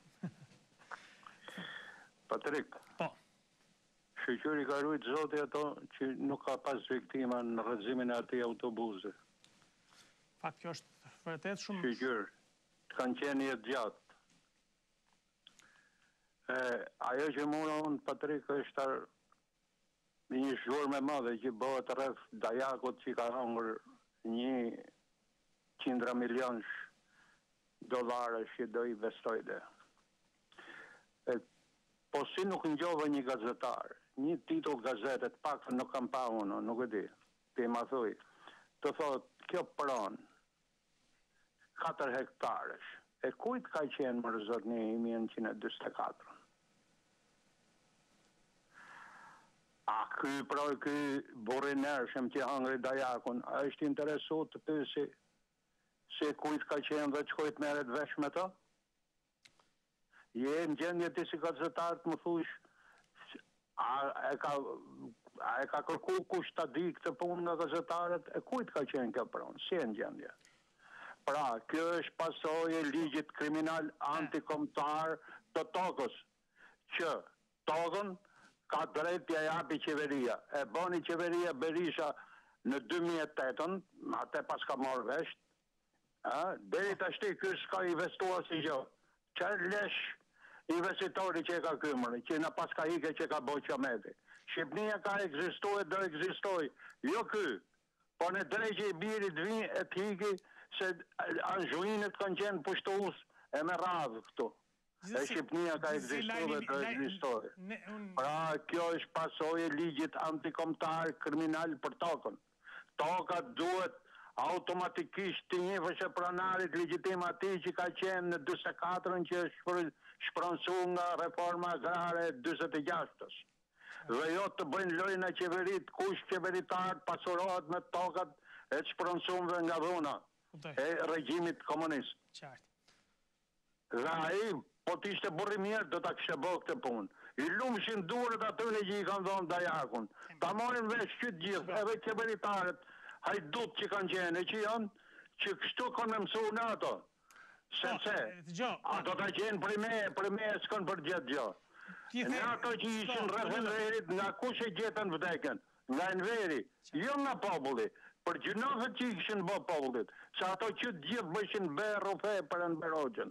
Dhe Zoti kishe bombi kry, një ujk që i qërojte, dhe mirë jo ka bo. Shko, ju lutem, ju si gazetar, a mund të investigoni, se kështu i thonin gjujt buju, a mund të gjeni, se kujt ka qenë kjo pronë, në imi para reformës agrare të 1946, edhe ka marrë në i pje bari, në i qëntim tokë nga ajo aji që e ka pas. Ju keni një informacion për këtë që masën e mori dhe? Jo, nuk e kam pa. Di vetëm që në gjirën e largjit ka ndërtur dhe Ilir Meta për skrapari. Nga pas ka pas pronë lirë e time, e ka në dulë skraparo gjeni largjit. Shumë njerëz mund t'i kemë vlerë, po kjo është çështje tjetër pastaj e ligjit. Ju thatë një gjë të vërtet për sa i përket ligjit. Ligje bëjtë në Enveri. Po ishin ligje kriminale se tojte në Kushtetut kishte drejtë në organizimit, me nenin 55, po të mështojte llafja, hajshe dajakun. Po nuk e bën kriminal njëri që zbaton një ligj që e ka miratuar një shtet, që është i votuar. Zotni, është paq hajdut drai që i bje, zotni. Absolutisht, nuk po e përjashtoj nga këtë gjë, po nuk po e përjashtoj nga faj. Patrik, po të shkoj unë atje ku ke pranat ti, të babës e të gjyshit, ju të qëroni, zotni. Në mirë bani, se duhet më lejet fotën pranën tate. Qartë. Jam dakord po që në Shqipnin e mesme, që në Shqipnin e mesme kjo punë, u lejoka, gërthasin ato atje në jug, dhe kanë të drejtë. Po vetë ato që kanë artë kanë ndërtu në Tiranë, e si japin paret e venit, shiko, se ne po flasim për të njëjtën gjë, po themi të njëjtën gjë. Pra, është problem i ligjeve, i mënyrës se si është ndërtuar Unë e kam thënë disa herë dhe po e përsëris për ta përmbyllur bashkë të bisedë. Ta pash më bie ligji kriminal antikontakt për tokën. Dakord, pra jam shumë dakord me ty. Dhe me gjithë ata që e kanë të shqetësim, sepse nuk mund të ishte zgjidhur ende kjo çështje pronash nëse do të kishim ligje nëse do të kishim ligje dhe vazhdojmë të kemi këto ligje të cilat janë kusuar që po heqin sot shqiptarët. Kështu që unë e kuptoj shumë drejt atë që thot zotëria dhe e falenderoj për gjithë telefonatën dhe mendimin që jep, sepse e ka gjithmonë të argumentuar në bazë ligjore dhe kjo është gjë e mirë. Por, kështu është ndërtuar. Tani hajde si ta zgjidhim edhe ta zhbëjmë këtë problem, që të zgjidhim problemin e pronës një herë e mirë, se nuk mund të vazhdohet në 2016 të ketë njerëz që rrihen për pronën, që vriten për pronën dhe të ketë konflikte mes vllajt dhe vllajt për pronën. Presim tjetër telefonata, në mëngjes. Zoti Patek, lutem, e di linjën se nuk kam minuta. Po, ju dëgjoj. Me çan? Po, jemi drejt për drejt, ju dëgjoj, lutem. Ndjes për zgjatjen, po. Të më gjaj shumë këtë zotë nga kërqenja ju flasë. Po, jepi, ju dëgjoj, atëherë unë nuk po flasë, ju dëgjoj ju, po. Mirë mëngjesi. Mirë mëngjes. Të uroj për emisionin. Faleminderit. Jeni moderator e për shkëlqyrë. Nuk i asja i zotëria tjetër të News 24 që luftet është 4 vjetë të kati dhe nuk më lejohet linja. Unë jam një emigrant nga Shkodra. Po. Në Greqin, Kreta, qyteti e Petra. Qartë. Kam shumë çështje për të folur, por minutazhi nuk më lejon sepse unë këta minuta që mora, 20 minuta, më zotni dashkën, duhet të punoj 3 orë për të marrë 20 minuta, se nuk më jepet mundësi më tepër. Jemi diskriminuar me këtë çështje. Vullgar që punoj me ne për ditë, në 3 orë marrin 200 minuta. Qartë. Pakistanës janë në Pakistani, nga Siria, nga ku janë, kanë 1 euro kanë 10 minuta, nërsa ne me 6 euro kena 30 minuta. 10 minuta, më falë, 20 minuta. Po, ma thuaj problemin që të mos harxojmë më shumë, po. Problemi që në të zotni. Po. Por kam shumë për të folë, Edhe nga vojtjet tona që po kalujmë to, nga diskriminimi që në bëhet to, nga diskriminimi që në bëhet në shteti jonë. Në hoqë minutat ne me folë në Shqipërinë, se këto janë pisvaqet një shtetit me një shtet tjetër, se nuk ka se si. Pra, e keni për telefonat? Nuk ka se si ekzistojnë kjo punë. Po. Çështja tjetër është. Po. Kishim linjën e avionit, në linjë avionit. Nuk kemi të krahje në shtëpion, për një vull duhet dalim në Kreta në Afrin, për të marrë një vull, duhet rrimë rrallë, duhet të pagujmë lek për të kryp halët e punë tona. Nuk jemi të krahje në shteti. Pra ne ju bajfirë ju, jemi në punë zezë, o tek në gjënë, jemi në punë zezë. Ju dëgjojmë shumë të bandje, po. Nuk kemi kontrat punët, sigurohën në vetë, smuhën nuk në paguë kur kush asisen. Jam 18 vjetë në emigrant, nuk e kam një përkraje, asë në Europa që unë punoj për Europën. Zotni, unë asë një mi punoj për Europën, sepse jemi në kushtë të vështira të punës. Edhe kur vjen puna, asë një përkraje, asë në shteti jonë, asë nuk ka një politikan të pëse nuk vinë politikan të të nëshojnë, një gazetarët vinë të të nëshojnë. Pa drejt, shumë e drejt. Unë të falenderoj për gjithë këto që ngritet. Një, si kur dinjehu, a e sotnia që të ndët vatë, presidentin e publikë, e gënjëllu atë shkretin nga fejnë e mushi qantën në pare, futin në 13 në latë vajva në qantë plët në pare. Qa ishte e qantë në pare? Ishte nga droga, apo ishte një qantë mushën nga LSI që po të bërë shtetin lëshëli, si thobë në Shkodran. Unë të falenderoj sigurisht, janë shumë, unë... Po. Me përmjet jush, me një të lutëm. Po, drejt. Me përmjet jush të lutëm, o bluë që sensibilizoni organizmat në komtar. Për të qeshtë ku ata që ekzistojnë në Tiranë, për kushtet të punash në Europë, në jenë në Europë, të punojnë në punë zesë, pa kur një kontrat punët. Qartë. Me të sigurohë në vetë në këtë paklek që kena. A drejt. Atëherë, unë bashkohem me apelin tuaj, padyshim të gjitha këto raste që ju përmendet njëra pas tjetër, sigurisht shkurtimisht sepse ju thatë keni shumë. Edhe një çfarë tjetër të lutem? Po, vetëm po. Për sa për këtë ministrat më shumë sa më përgoj, atë gjysarën e liha, sa nuk e më përgoj gjysarën halore që lërau nga borgu, në borg për jeshëm lërau ardhen frokun, edhe në lakdikin edhe në pinsat e fikun në përmjet malit zi. Sa nuk flet për këtë? Kush është me korruptuar? A zoti Alia apo zoti Halloni që lërau ata në borg për jeshëm? Faleminderit shumë. Qartë. Shumë faleminderit, sigurisht ky është një apel që shkon për gjithë institucionet që mund të bëjnë diçka, duke nisur nga ambasada jonë në Greqi apo konsulatat, cilat duhet të kenë pak më shumë vëmendje shërbimin ndaj emigrantëve, të shohin këto probleme, se prandaj janë përfaqësitë tona atje. Sigurisht zotëria ngriti disa çështje që me thënë të drejtën janë vërtet për të ardhur keq, që në 2016 ende diskutohet diskriminimi, siguria në punë e tjerë që vinë edhe deri tek telefonat ja u kanë hequr komunikimin me tarifa më të ulta me Shqipërinë, ndryshe nga Maroku apo vendet e tjera që kanë emigrant po ashtu në Greqi. Vërtet për të ardhur keq gjitha këto çështje që ngriti zotëria që vinë nga emigracioni. Duhet më shumë vëmendje, më shumë sy e vesh drejt emigrantëve. Shkojmë shpejt në publicitet se u stërzgjatem fakt në këtë diskutim, por menjëherë do të kthehemi pas pak me tjera telefonata.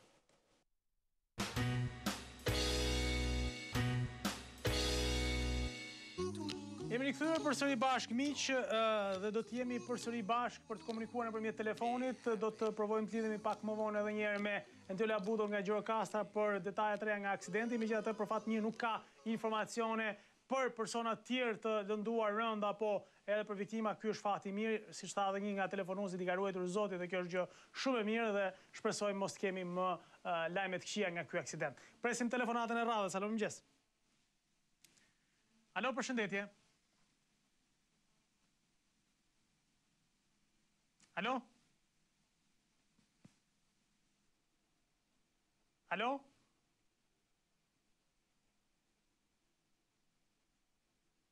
Okej, kalojmë në telefonatën tjetër. Ose s'na dëgjon ose nuk flet, nuk e di, por gjithsesi do të provojmë të lidhemi me një tjetër qytetar në këtë moment. Alo, mëngjes.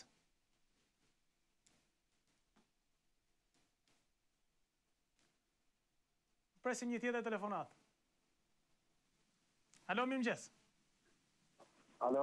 Alo, përshëndetje, mirë se erdhët, faleminderit. Hoxha. Po? Jam nga Barancuri. Po, mirë se erdhët, Barancuri. Një societa e ditëmor. Hoxha. Po, dha. Në vitin 93, natë 6 që thonë ta përmitin e pensioneve, një lek nuk është shtuar, vetëm ne na mashtrojnë. Po, sikur pakti nga ajo çfarë pash sot nga gazeta, thotë që do të jepen në tetor shtesat. Janë të gjithë pra mashtrime janë, një lek nuk është shtuar, vetëm persona që kanë lek më shumë se të tjerë. Pra, përsëri pensionet e mëdha janë majmur, ato të vogla jo. Në pas se për të thërë shumë qartë. Po. Shumë të qartë. Në 93-shin, në vitin 93, një pensionist që ka punu në makinë i tronë, ose në minjeren, nërishën e 40.000 lek. Po. Këta ka thonë dhe i pojnë dhe 236.000 lek pensionin. Po. Asë një shtes nuk është bo. Dhe më vjen shumë ati që asë një pensionist nuk lëviz nga dhemi për të kërku drejtën e vetë. Jo, në qofë se është kështu, kjo është një ngjarje vërtet për të ardhur keq, sepse ju thoni që nuk është bërë, por me paktën asë një pension nuk është ngritë. Qartë. Vetë të mashtrëmë. Okej. Ta verifikojmë. E dyta. Po, patjetër. Të gjithë trashëgimtarët e burgit politik, asë një lek nuk është dhënë. Vetëm për persona që janë gjallë. Po, kjo është e vërtet. Është e për sigurt kanë vujt të gjithë trashëgimtarët, kanë vujt nga burgi politik, u kanë dhek njerëzit, nuk kanë shku për një varros, kanë ngell po shkollë, kanë ngell po martue, dhe tu ka një tradhti qeveritare, që nuk e hapin lek trashëgimtarëve, për shembull vllajt, non ose motrës. Qartë. E kuptova drejt. Këtu është një diçka, i bëj thirrje në emër që në televizori, të gjithë trashëgimtarëve, të gjithë pensionistëve, të ngritën kullëshin i shteti, dhe asë një vot mos i hapin gjurë se nuk e hapin lekin sigurisht dalimet qeverisë. Qartë. Të falenderoj, shumë faleminderit edhe për apelin, sigurisht dhe për shqetësimet që ngritet, sigurisht janë të dyja çështje që duhen verifikuar, sepse nëse nuk janë rritur pensionet, ky është një problem që duhet i dalë përsipër dhe ta zgjidh e ta marrë përsipër qeveria, megjithatë me sa kam unë informacion, pritet që në tetor të fillojë rritja edhe shtesa. Por kjo do të edhe pas punë e fatet mira në jetë. Gjithashtu, faleminderit shumë. Ju përshëndes.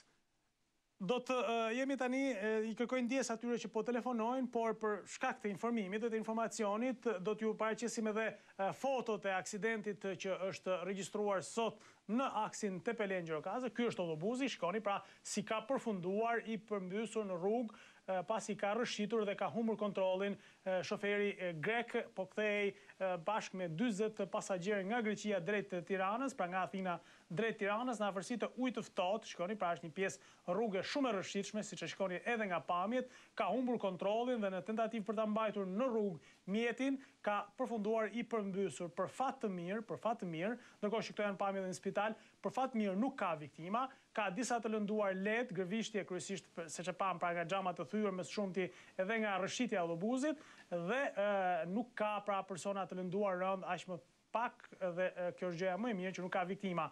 Elia Silos, shoferi 50 vjeçar I autobusit, pra është grek, shtetas grek, ka humbur kontrollin si pasojë e lagështirës në rrugë dhe sigurisht ky aks rrugor këtu është vërtet problematike, evidentoi edhe Antiola Budo, gazetare jon nga Gjirokastra, që është shumë problematike kjo pjesë e rrugës pasi ka mungesë të sigurisë që shkoni, pra nuk ka as bordura anësore sigurie dhe aq më pak pra shohim një rrugë që është shumë e rrëshqitshme dhe me shumë problematik sa I përket aksidenteve rrugore. Nuk është I pari rast, por për fat të mirë ka pasur pasoja vetëm me të lënduar lehtë. Shpresojmë mos të ketë pasoja më tej, pra mos të agravohet gjendja shëndetësore e ndonjërit prej të plagosurve nga ky aksident automobilistik, ndërkohë që shohim pra edhe pamjet mes fotografive. Faleminderit shumë gazetares tonë Antiola Budo që na I solli nga Gjirokastra, ndërkohë që unë I falenderoj edhe gjithë ata që na mirë kuptuan në dhënien e këtij lajmi dhe janë për të na komunikuar nëpërmjet telefonit. Presim telefonatën e radhës. Alo, mëngjes. Alo, mëngjes, Patrik. Përshëndetje, mirë se erdhët. Përshëndetje, me zy kemi kap linjën. Shumë e zgjashme. Megjithatë, disa nga telefonuesit ja dalin, nuk e di se cili është sekreti, po ja dalin ta kapin linjën e pas here. Me zor më. Tashi doja të thoja për atë biznesmenin që u largu I shkretit top. Ku e kam pa, ka harë keq. Va që po bëhet, ky shtet funksionon, nuk funksionon tu. Shive që bëhet, biznesmenët tu kanë frit vinë Shqipërit të investojnë. Kanë frit vinë. Qartë, po pse ndodh kjo sipas jush? Sepse I godet dhe I ra një qytetar se ka pretendim për tokën, apo është diçka tjetër kjo histori? Jo, janë shumë gjana. Aty është Skëgji, Lalzit, aty është komplet grupi I Lirmetës. Pas është vetëm I Lirmeta aty, është e gjithë kupola politike në gjithë Lalzit shkojnë. Mos ta marrim një etalon, t'i shojnë gjithë. Dakord. Do të kthesh edhe kjo nana me fëmijë që humbi jetën. E ku dalin ato mjekët që protestojnë për kolekte vetë, është skandal. Duke ditë që këtu është për të ardhur keq, mjekësia është për të ardhur keq. Këtu jam plotësisht dakord dhe solidarizohem plotësisht me këtë rast, sepse sado që të jetë edhe I padrejtë jetë vendimi, drejtësia duhet pritur të flasë, e pastaj duhet të marrim përsipër të japim edhe qoftë edhe duhet trokitje në rastin konkret. Jo, Patrik, më gjënë. Po. Këtu janë të korruptuar, këtu korrupcioni ka rranje të thella. Qartë, kuptoj drejt. Këtu si kudo që të shkosh me çdo institucion, lene që shëndetësia është për të ardhur keq, është komplet e korruptuar. Nuk të shef doktori, nuk të shef në sy, o e ndaç I vogël, ndaç fëmijë, ndaç I madh, pikësh nuk duan t'ia din këto më vëlla. Këto të shohin vetëm nga xhepat. Kupton vllai? Kështu janë bata. Qartë. Të falenderoj shumë për telefonatën dhe shpresojmë që sigurisht të reflektohet, mos kemi më shfaqjet kësaj natyre, të cilat sigurisht pra nuk tingëllojnë mirë. Sigurisht ata mund të kenë drejt mjekët, po nuk tingëllojnë mirë përpara opinionit publik dhe të atyre që përballen përdit me këtë vështirësinë për të marrë shërbimin shëndetësor. Presim tjetër telefonat, alo mëngjes. Mëngjes. Mirë se erdhët zonjë, përshëndetje. Telefonoj në emisionin tuaj për një problem që unë kam. Jam nga Bashkia Bulqiz. Po, përshëndetje.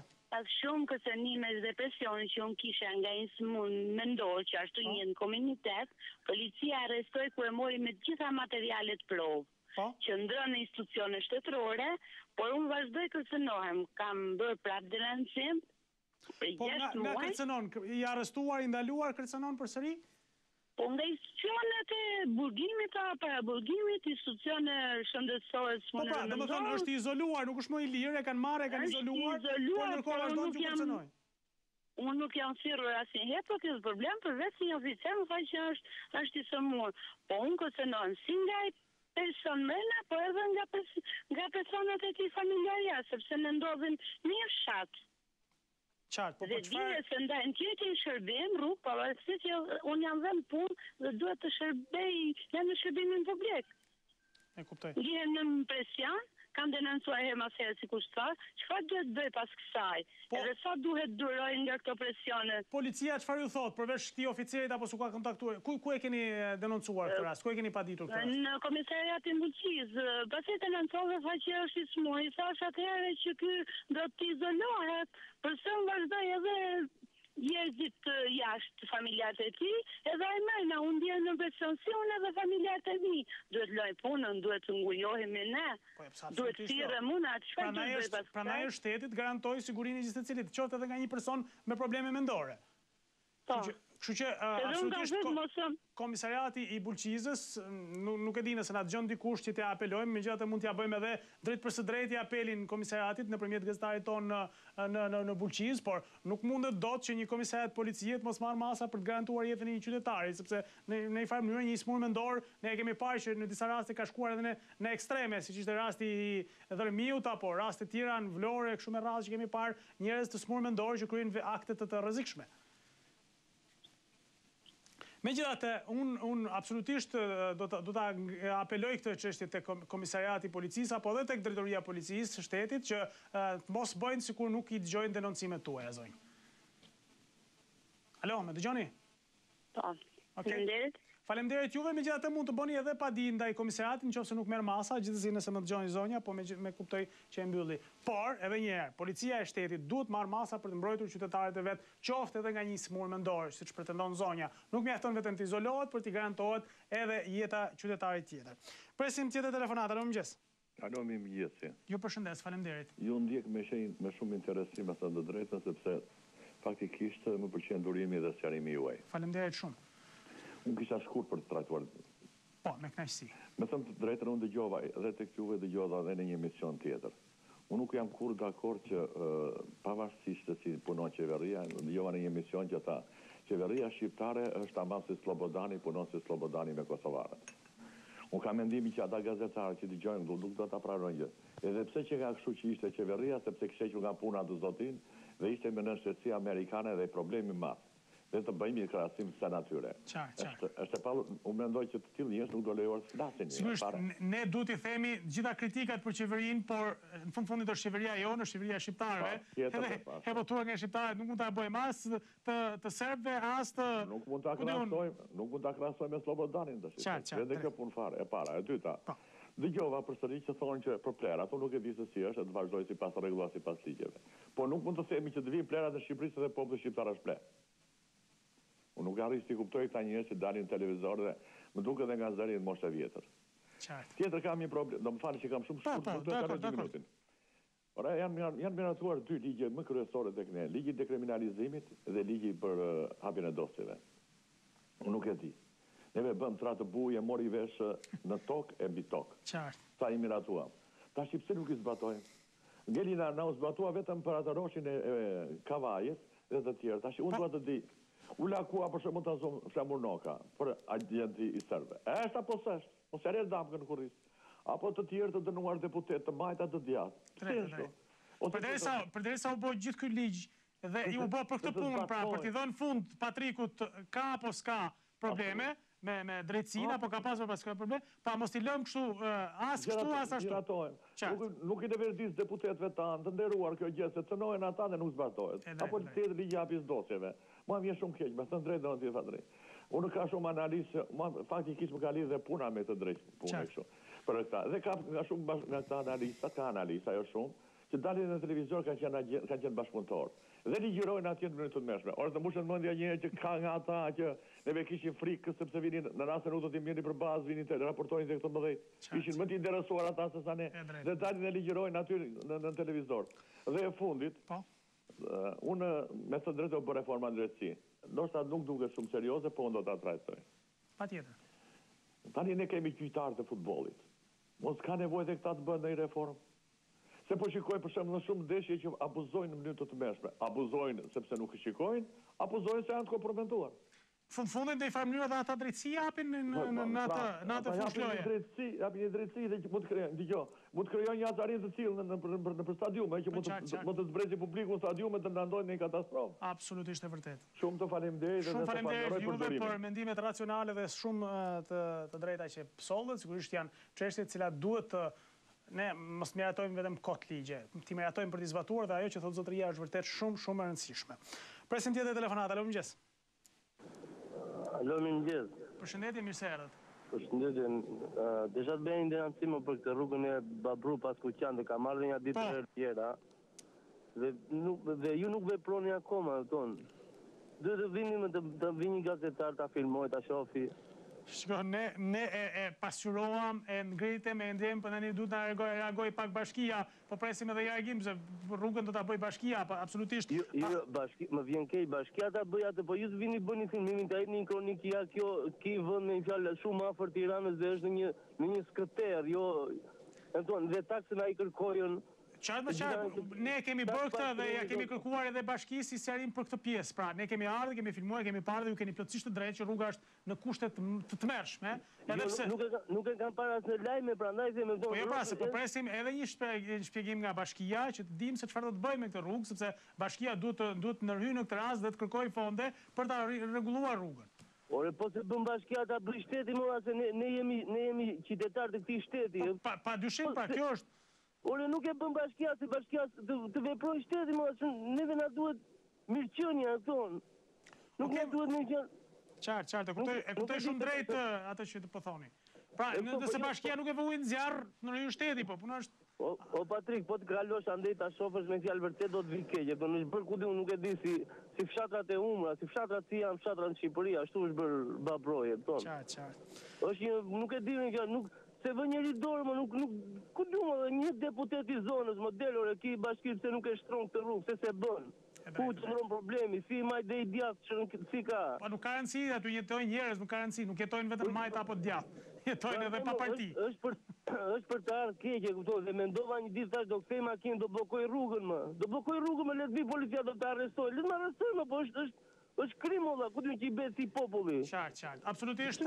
Atëherë, ne kemi kërkuar edhe një shpjegim nga bashkia, e kemi filmuar, do ta trajtojmë, do ta bëjmë një kronikë plot, por thonin ta merrim edhe nëpërmjet sqarimit bashkisë, do ta bëj apo do ta bëj bashkia. Pastaj shkojmë te kjo që thatë ju, atëherë ti bëjmë apel shtetit që nëse bashkia se bën, do të bëjmë shteti. Ore, këta janë ki popull shqiptar, më nuk jemi serb, nuk jemi grek, po jemi shqiptar, më se nuk sigurisht.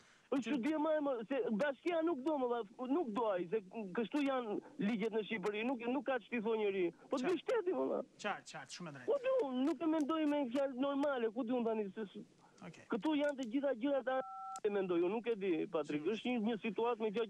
Edhe protesta është një rrugë, nëse nuk dëgjon asnjëherë shteti, ndoshta sepse duke ne durur, ata thonë më mirë kanë, ta rregull janë. Po si jemi mësuar ne më thonë, del njëri atje në protestë, sot po kim është më bllokon rrugën, unë do ikim punë thotë. Do imagjino, nuk kemi logjikën e protestës, jemi akoma në jemi larg, Patrik. Është për dignatën te Patrik, është për dignatën. Të falenderoj shumë për telefonatën dhe shpresojmë që bashkia e Kamzës, faleminderit, bashkia e Kamzës të reagojë për këtë rrugë, sepse në fundit një para të rrugojë. Që edhe ka shumë probleme të tjera. Faleminderit. Ecë më tej, presim tjetër telefonat. Alo, mëngjes. Alo? Përshëndetje, mirë se erdhët. Alo, mirë mëngjes, Patrik. Ju përshëndes, mirë se erdhët, faleminderit.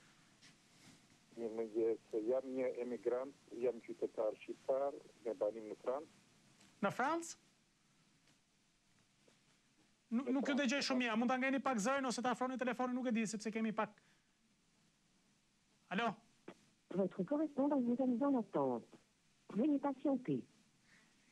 Ka përshtypjen se humbi sinjalin zotëria merrte nga Franca, sepse edhe sinjali telefonik i sekretarisë duket se është në frëngjisht, kështu që shpresojmë ta rikap linjën se vërtet ishte një telefonat që vinte nga Franca dhe doja të komunikonim për të kuptuar një realitet tjetër, sepse e kemi realitetin e emigrantëve shqiptar në Greqi, në Itali, ndoshta edhe në Angli pasere, po në Francë që shtuar vitet e fundit sigurisht problematikat janë po ashtu të mëdha. Presim tjetër telefonat në këtë moment. Alo, mëngjes. Alo? Alo, mirëmëngjes. Nuk e di. Alo, mirëmëngjes. Okej. Do të vazhdojmë më tej, do të presim një tjetër telefonatë në këto momente, kalojmë në një tjetër linjë, në linjën e dytë tjetër telefonit, do të presim të tjera komunikime, nuk e di se ndoshta humbi sinjali me Francën dhe mbeti i bllokuar sinjali, megjithatë ne do të komunikojmë me të tjerë qytetarë në këto momente, do të presim tjetëra telefonata. Alo, mirëmëngjes. Përshëndetje, mirë se erdhët. Alo? Alo. Përshëndetje, mirë se erdhët. Përshëndetje. Bodrik. Po. Aty ke rruga Burgut, ke ajo xhamia nëse e ke iden, ka marrë një dy herë të tjera. Janë një 50 deri në 70 metra rrugë që vinë partit, njëra thotë e bëj unë, tjetra unë, dhe akoma ne ecim në përgrobë. Nuk e di. Po, sikur e mori një angazhimin bashkia, thanë që do vinin ta rregullonin, nuk ka pas asnjë lëvizje, se ne trajtuam, bëm një kronik, edhe bashkia tha që është një projekt cili synon ta përfundojë rrugën. Deri tani nuk është bërë asgjë? Nuk e di, a ke idenë për çka them. Te xhamia, nga rruga kryesore që futesh në lagje. Që përmban pjesa, domethënë e xhamisë, dergeshinat është bërë me asfalt deri shtëpis me vizime me gjitha. Mbi xhami ku është ai pallati, quhet si pallati Ristemit e ka marrë emrin, është i transmetor.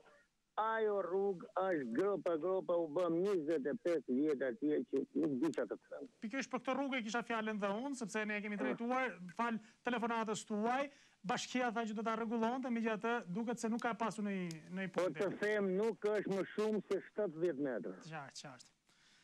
Falenderoj shumë, ju përshëndes, uroj ditë të mbarë, shpresojmë që të nxitoj pak puna, të shkoj deri atje për rregullimin e këtij aksi rrugor. Sigurisht është e vogël, por për ata banorë shumë e rëndësishme. Bëhet fjalë pranë në stacionit tek shinat e trenit në përtej Burgut 313 në kryeqytet. Presim tjetër telefonata, mirëmëngjes. Si duhet, mirë? Mirë, faleminderit. Juve? Mirë. Një gjë e di, kam një alma burë dhe si bëhet punë, më deshe me folë pak me Patrik, me zotin Patrik. Drejt për së drejti, jemi bashkë. Po. Alo? Po? Patrik, një gjë, kam një alma shumë burë dhe të shi, asë ndim, asë për kraj, asë punë, asë gjë, kam adhu nga Greqia, kam i se qa vjetë që kom punuar, dhe. Ta e situasi ndim, asë i gjë, asë, si do dhe i kom punë burë dhe. Shkoja që lagje, thotë, djali ka ikur në Angliu. Unë kam në Greqi, të si unë jam këne, jemi divorcuar, dhe si do dhe i punë, që dhe jetojnë dhe shi. Po çfarë ju kanë thonë, ku jeni paraqitur, në zyrën e punës, në zyrën e ndihmës ekonomike, çfarë ju kanë thonë ku jeni paraqitur atje, çfarë alternativa ju kanë dhënë? Asi që dao me djali, po djali ndarë, se ka ikur në Angli, zot, njësi bëhet, si ku t'i gjohë, që shteti është kjo? Mase ta kanë thënë ndaju me letra që ti jesh i vetëm që trajtohesh, se duke qenë ndoshta bashkë me djalin ju trajtojnë si sepse janë këto kushtet që duhet përfitosh ndihmë ekonomike sociale. Një kjo, e dyta masa e zoti Patrik. Ta është dhe një as me një avokat, me një palop plerë, për unë ka kanaqe, dolem atje, do më dhe se kam punë provë, kam shpinë e babaj, tu e ka saptuar një tjetër, sa do të asgjidit të problem, do të ashtu, asi gjo. Ne këtë me i morit ashti, gjyqje e mjulli gjyqtaris, që fa i ati, me jo anë jo këne, e të ashti asë lek asgjë. Pra, avokati u ka marrë leket dhe për një çështje që nuk ja u ka trajtuar, pra, si mbrojtje. Po, zoti Patri, po. E qartë. E që do me kjo puna burë dhe unë. Unë të ashtë shkova që ke këshilë një gjorë, që ke drejtësia, ka bërë dhe ankesa, asi gjo. Të ashtë ja pasesë me 26 kam gjyqit. Unë të shkoj atje, gjyqit do më dhe se ajo avokati ka e përmaru, ekzekutimin e vendimit është, davaja ekzekutiv. Se përmarimi nuk ka ashtu. Jo më ka e në gjyqit, isha dhe unë në gjyqit, jo, këte më nëzori jashtë ati zotë një gjyqtari, se po fote avokate, mbron tjerës, jo muaj që ku diskutojnë, po jo këni, që i se faj, vjetim faj, e kuptoti? Si përfundim, gjykata ka vendosur kundër jush? Ka vendosur që gjyqit, do më thamë, 26, ka bërë dhe kërkes pa di. Do t'jetë gjyqit nga ka bërë se unë dhe gjyqit atë, me gjitha gjyqit kodin është përmaru, se ju të rojtë, si kodin jo, jam në pikë të do zoti, asë puna dhe gjo. E kuptoj drejt. Sigurisht unë ju sugjeroj që nëse avokati ju ka marrë para dhe nuk u ka kryer punën që për cilin e keni paguar, ta denonconi në dhomën e avokatëve dhe sigurisht më pas. Jam markuar atë çonda që kam dërguar dhe letër. Okej, atë interesohemi edhe ne pranë dhomës avokatisë, të kuptojmë dhomës avokate, kuptojmë se çfarë masa do të marrin ndaj avokatit Kërkanashi, për cilin ju pretendoni se ka abuzuar me para. Na profesor, e lash vllai tim gjë, që ka bërë prokuror vllai tim, edhe edhe fundi ne jo kthem tha mu pardi, o ti zgjidhje. Si zgjidhje me atë, u ti dhash lekë, çfarë bëra i vrim në ujë, fal për shpresë. Të falenderoj shumë, falenderit, sigurisht që është një çështje që duhet ta marrin konsiderate dhe të shqytohen. Është shumë e rëndësishme duke pas parasysh gjithë këto raste, sepse kam dëgjuar gjithë këto ditë të raste të kësaj natyre ku avokatët janë pjesa e lojës, po themi kështu. Është bërë reformë drejtësi, po për avokatët çfarë do të bëhet, se është një pyetje shumë e madhe. Kjo që nuk merr zgjidhje nga reforma në drejtësi, a duhen dhe ata të verifikohen, kontrollohet se këtu mund të bëhet kushdo avokat dhe mund të abuzojë si ti doj dhe a mund merren apo s'mund merren masa, kjo është një pyetje e madhe. Shkojmë në një shkputje të shkurtër publicitare, kthehemi një herë pas pak në 30 minutat e fundit.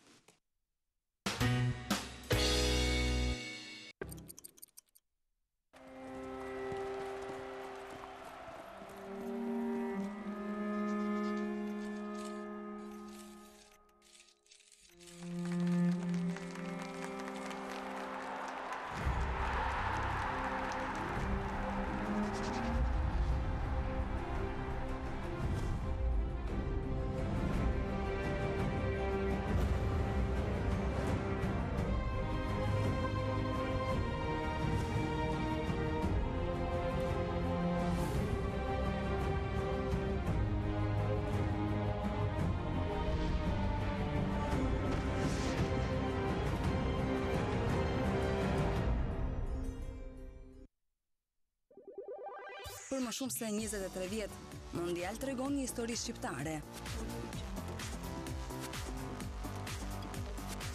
Një histori të jetës në të gjitha fushat e mobilimit me stil dhe elegancë.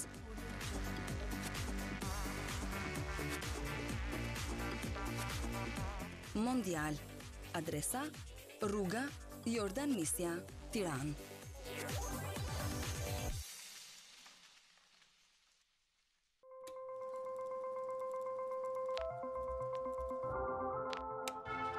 Si ndërtohen dhe zhvillohen qytetet.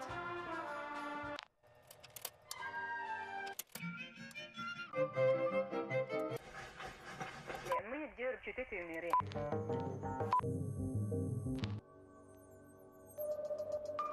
Ditar i një hapësire, udhëtim në kohë në hapësirën e quajtur Shqipëri, në Galerinë Kombëtare të Arteve. New Generation. 7 vjet histori dhe suksesi garantuar. Programe studimi ambicioze europiane në mesazheri estetiko-kuruese, estetike avancuar, parukeri avancuar, nail artist, make-up artist. Staf akademik me formim shkencor dhe profesional. Partneritet me institucione arsimore dhe kulturore.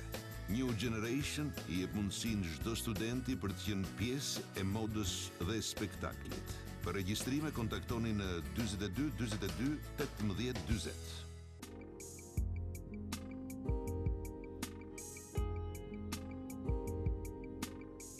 Segafredo.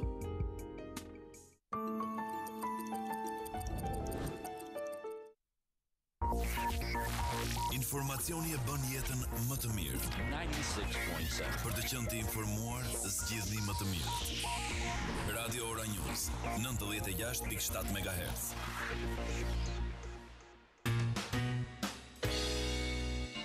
Jemi rikthyer përsëri drejt i miq, lajmet mira vijnë nga Spitali i Gjirokastrës. Mjeku Roland Karali ka deklaruar se nga 28 personat e aksidentuar, vetëm 15 po marrin mjekimet pra për plagë të lehta që kanë, ndërkohë që pjesa tjetër të dëmtuarve kanë marrë ndihmën e parë dhe janë larguar në gjendje shumë mirë. Pra nuk ka pasoja për sa i përket personave të plagosur. Pra 31 tani rezulton numri i plagosurve. Pra gjysma kanë dalë nga spitali dhe nuk kanë asnjë pasojë. 15 tjerë janë aktualisht duke u trajtuar me ndihmën e shpejtë.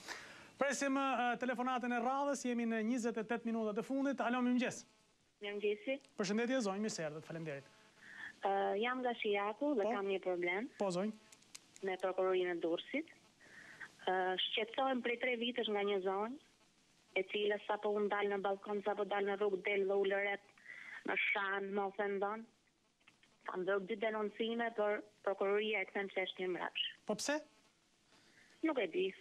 Nuk përbën vepër penale, thot. Bilës isha dhe shtatzën në atë kohë kur ajo më shqetësonte. Po çfarë përbën vepër penale për se kërcënimit? Unë nuk e di se çfarë bën për vepër penale të vrasi. Po, më duket se ajo prokuroria duhet të presi ajo dhe ky person të më vrasi. Po policia, keni kërkuar ndihmën e policisë ndonjëherë? Po, e kam kërkuar dhe policia thot nuk kemi që të bëjmë sepse është grua. I thash edhe gratë vrasin. Barabartë jemi përpara ligjit, kështu që nuk e di. Sepse do doja shumë që televizioni juaj ta merrte përsipër këtë rast, kam 2 denoncime ty, kam letrat që më ka shar. Dje, madje im shoh i doli me djalin 2 vjeç poshtë dhe ajo ulëret më të madhe shan e bën. Çfarë ka djali im 2 vjeç të duroj emocionet e këtij personi, ndoshta të smur. E kuptoj. Po gjithsesi, justifikimi që jep qoftë prokuroria, qoftë policia se është grua apo se nuk përbën vepër penale, këto janë të papranueshme sepse në fundit njeriu prandaj kërkon ndihmën e shtetit kur është tani sigurisht jo i pafuqishëm, por nuk mund të reagojë sepse i bie të vendosim vetë gjyqësi në këtë rast, kështu që kërkohet ndihma e institucioneve dhe institucionet duhet i përballen. Qartë. Prandaj vrasin shqiptarët, sepse neve po shkojmë drejt saj. Unë çdo ditë që dal në balkon ajo del poshtë dhe unë ulëret nga poshtë. Dal në rrugë me djalin ajo do ulërasi, do bërtasi fjalët më të ndyra. Nuk e di. E kuptoj. Gjithsesi, ne do ta shohim, sigurisht i kërkojmë edhe prokurorisë çfarë argumenti ka për këtë histori, bëhet fjalë pra për në Shijak apo jo? Në Shijak. Po, faleminderit zonjë. E kemi edhe komunikimin tuaj. Faleminderit, ju përshëndes. Sigurisht një ngjarje, falenderojmë zonjën për telefonatën, ngjarje e tilla sigurisht nuk mund të justifikohen në këtë mënyrë nga policia. Sido që të jetë, duhet ndërhyrë, duhet verifikuar, përderisa dikush shan, kërcënon dhe të vënë në pozita të tilla, sigurisht që duhet marrë masa për të krijuar të paktën një garanci, një mbrojtje, mund të ishte një urdhër mbrojtje, mund të kishte një veprim konkret në kësaj zonje, një procedim penal, qoftë edhe administrativisht. Presim tjetër telefonat, alo mëngjes. Mëngjes, Patrik. Mirë se erdhët, ju përshëndes, faleminderit. Alo? Po. Alo? Po, ju dëgjoj shumë mirë, mëngjes. Po, flas nga Franca. Edhe nga Franca, po. Edhe i morët linjën, apo jo? Faleminderit shumë. Flas nga Franca. Jam një qytetar shqiptar, me banim në Vlorë, një fshat të Vlorës. Po? Kam një problem me rrugën që lidh 50 fshatra të Vlorës. Duke filluar Babic, 2 Babicat, Qishbar që banoj vetë dhe gjithë Gryka, llogaritet rreth 50 fshatra. Bëj vetëm një thirrje, kryeministrit, qeverisë, të vërë dorë mbi Vlorën. Të vërë dorë mbi Vlorën, se do ta kërkoj Vlorën dhe zë ta gjej. Ai gjatë. Qartë. Këtë thirrje kam një. Kam dhe anën tjetër, kam qenë me pushime si vjetë në Shqipëri, në vendin tim, edhe në fshatin tim. Kuptoj. Është një fatkeqësi e madhe, gjithë tokat e toka shtjellore, po të punosh tjetë. Normal. Nuk i putem asaj se çfarë kam ndjell, as nuk dua të di fare se do t'i flasin mendjes vetë gjithë stili. Qartë. Se kam ndjell droga apo tjetrën. Është turpi madh gjithë ato fusha të Qishbardhës, fshati tim, me fjalë janë dirë. I bëj apel ministrit të bujqësisë edhe qeverisë bashkë, të vërë dorë se nuk kam ngrënë dot një kokër domate. Fjalë ku kam shkuar në fshatin tim. Gjitha fushat me fjalë dirë, pa një kokër domate. Është për të ardhur keq ku e shef kështu fushë. Është një fatkeqësi e madhe. Unë jam 60 vjeç sot, jam invalid. Dhe këtu ku jam, e kam bërë këtë bashkën time që kam këtu, e kam bërë dyqan si që kam patur aty. Po flas këtu, kam mbaruar shkollën me mesme bujqësore dhe kam punuar në bujqësi deri para 9 vitesh. Para 9 vitesh kam ikur, kam ardhur në pas. Vetëm nga situata që shumë faleminderit, kalosh një ditë mirë, Patrik. Faleminderit shumë, sigurisht ky është një apel shumë i rëndësishëm, e para një herë për komunikimin në zonave të tilla, të cilat janë, siç tha zotëria, një numër i madh fshatrash të cilat kanë nevojë dhe ato të komunikojnë, por mbi të gjitha një apel shumë i rëndësishëm për hapësirën e madhe. Ne jemi në një vend bujqësor dhe me pak vëmendje dhe me pak përkujdesje, sigurisht do të kishim një ekonomi shumë më të mirë bujqësore dhe një ekonomi shumë më të mirë edhe të përgjithshme, fal bujqësisë, pra agroturizmit, agrobiznesit, të gjitha këto do të ishin një mundësi fantastike për shqiptarët që të punonin tokën e tyre, të jetonin tokën e tyre, të siguronin të ardhmen e këtij vendi. Presin tjetër telefonat, alo mëngjes. Alo, përshëndetje. Përshëndetje, mirë se erdhët. Të uroj për emisionin zotëri. Faleminderit shumë, mirë se u bët pjesë. Unë jam një bisedues që kemi folë edhe para ja 8-9 muajve, mos them një vit.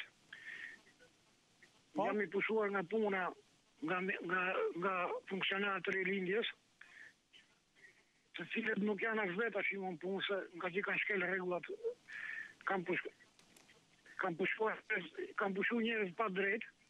Nga kush institucion? Unë jam i usjellësi, konkretisht jam 600 punëtor. Grupi të usjellësve? Jam nga parët jam pushuar me qëllë. Po? Edhe tash kemi një vit që presim, gjyqin e kemi fitu, presim apelin.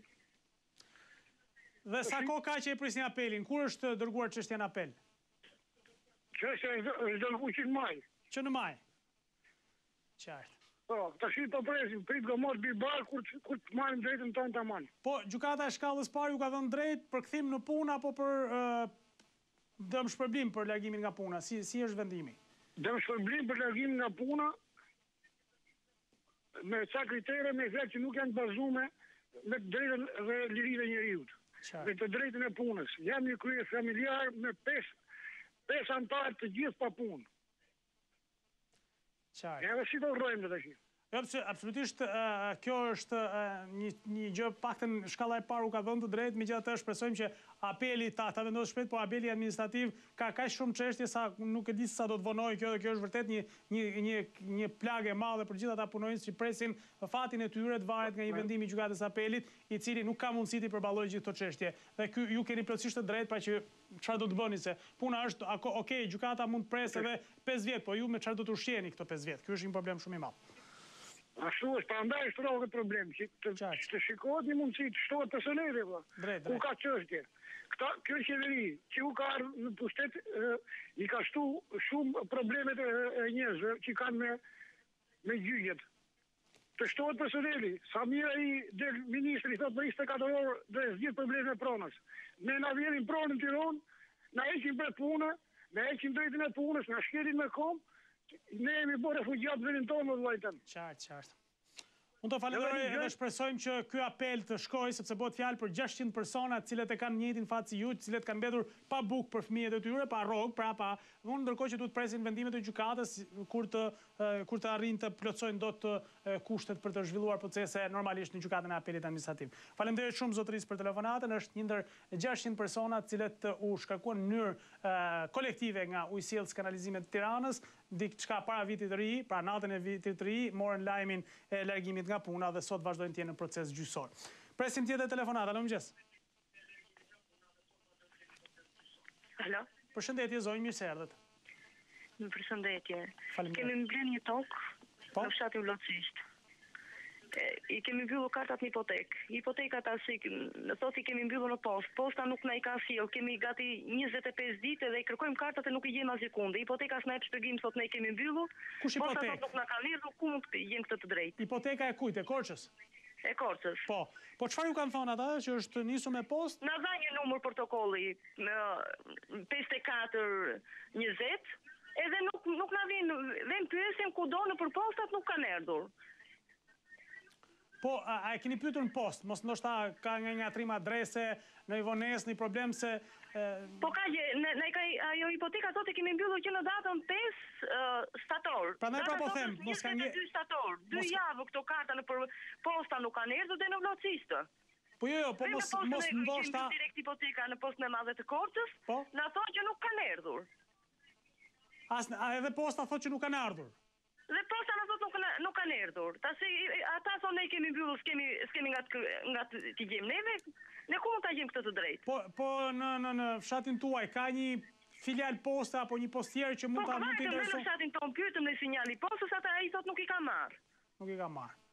Po përderisa ka një numër protokolli, hipoteka, atëherë kam përshtypjen se du ta gjej përgjegjësinë posta në këtë rast, sepse hipoteka përderisa e ka numrin e protokollit dhe ka kryer veprimet, posta du ta gjej këtë çështje si zgjidhje. Nuk e di, ndoshta du të prisni edhe pak ditë, nuk e di. Është problem që du ta zgjidh posta, sepse posta është ajo që e sjell nga hipoteka deri në shtëpinë tuaj. Si posta, po ne kemi 20 ca ditë vëm në postë dhe nuk e gjejmë. E kuptoj. Megjithatë që ka rast interesant për tu parë, për të pyetur, nuk e di, të pyesim postën e Korçës apo postën qendrore se çfarë ndodh me këto raste. Nuk e di nëse megjithatë kemi numrin tuaj telefoni që t'ju marrim pak emrin, që të pyesim nëpërmjet emrit. Regjia t'ja mbaj pak emrin zonjës. Lutem që të emrit pronarit pra të tokës. Që të pyesim pak në postë se çfarë ndodh. Faleminderit zonjë. Në fakt është për të habitur, që nuk gjendet atë sekundi, por megjithatë do të jetë një çështje nga trese. Zonja s'ka pse shqetësohet, megjithatë për merak të zonjës të interesojmë, sepse nuk ka arsye ta humbas dikush dokumentin e një prone. Presim tjetër telefonata, mëngjes. Përshëndetje Patrik. Mirë se erdhët, faleminderit. Unë jam marrë një gjë si të mua në telefon familjarë ai Zebri për ndihmën ekonomike. Po. Po. E thash, nuk e marrë ndihmën ekonomike, tu në bashkimin Kamës. Po. Edhe shkoj bëja aplikim tu në, thonë nuk e arrin pikë, thotë nuk të jep Tirana, tash nuk e di më bëra se. Edhe jemi me presion, tash shtëpia mu po nxen poshtë, to do të më fare, di çfarë të bëjmë bëra. Unë për tani të kërkoj ndihmë prej teje, çfarë sigurisht ne mund të ndërtojmë një marrëdhënie së bashku pra nëpërmjet gazetarëve tanë që të shkojmë të sqarojmë të çështjet cilat janë arsyet se pse kush janë piket që më i mungojnë, e të drejtohemi, nuk e di, kam përshtypjen se Bashkia e Kamës do ta jap një zgjidhje, por nëse jo, atëherë sigurisht të shohim kush institucione ka në Tiranë, kështu që të lutem shumë një numër komunikimi, nuk e di nëse e mbajtëm dje apo jo, se kemi e majtë në edhe nuk në fritë për gjithë. Po mi pra, sepse kemi disa raste që cilat po i shikojmë dhe sigurisht ti marrim një nga një, kështu që më suponi me raste do t'jemi edhe tek ju. Po, o Patrik, e dita, kam një qeshe tjetër, dek invaliditetit në Kamës, i kemi pa marrë me datën 24, a di 24, edhe ne i mojnë tashi, po a zërë datën 24, tashi i mojnë 10 ditë mrapa, nga data 8, për shembull. As 24 tash më marrëm 24 shtator, ku ti marr me 8 shtator ose 10 shtator. Po çfarë arsye nxjerrin? Sepse ka vonesa? Nuk e di, më bradas, nuk na hapin çajin fare, hiç. Qartë. Okej, t'ja apelojmë sepse kjo është e disa herë që ne e ndërhyjmë në Kamës për ta marrë në kohë atë pak para që u jep shteti si ndihmë dhe sigurisht që kjo është e papranueshme sidomos për njerëzit nevojë të verbrit, invalidët, të cilët nuk kanë mundësi tjetër jetesë dhe këtë t'ja u vonosh sigurisht është e rëndë dhe absolutisht e papranueshme. Vërtet unë i kërkoj dhe apeloj edhe një herë institucionet që kanë përgjegjësi, ta japin në kohë atë pak para, nuk kushton, do ta japin mos me 1, me 15, do ta japin, kështu që unë nuk e di sepse i marrin ato para, 1 ditë, 2 ditë, 3 ditë, 10 ditë, 15 ditë, kështu që absolutisht është një apel që shkon për qytetarët. Megjithatë, zotëria ka edhe problemin e ndërhyrjes pra për të marrë edhe një ndihmë shtesë, sigurisht e pamundur për të përballuar jetën në këto kushte.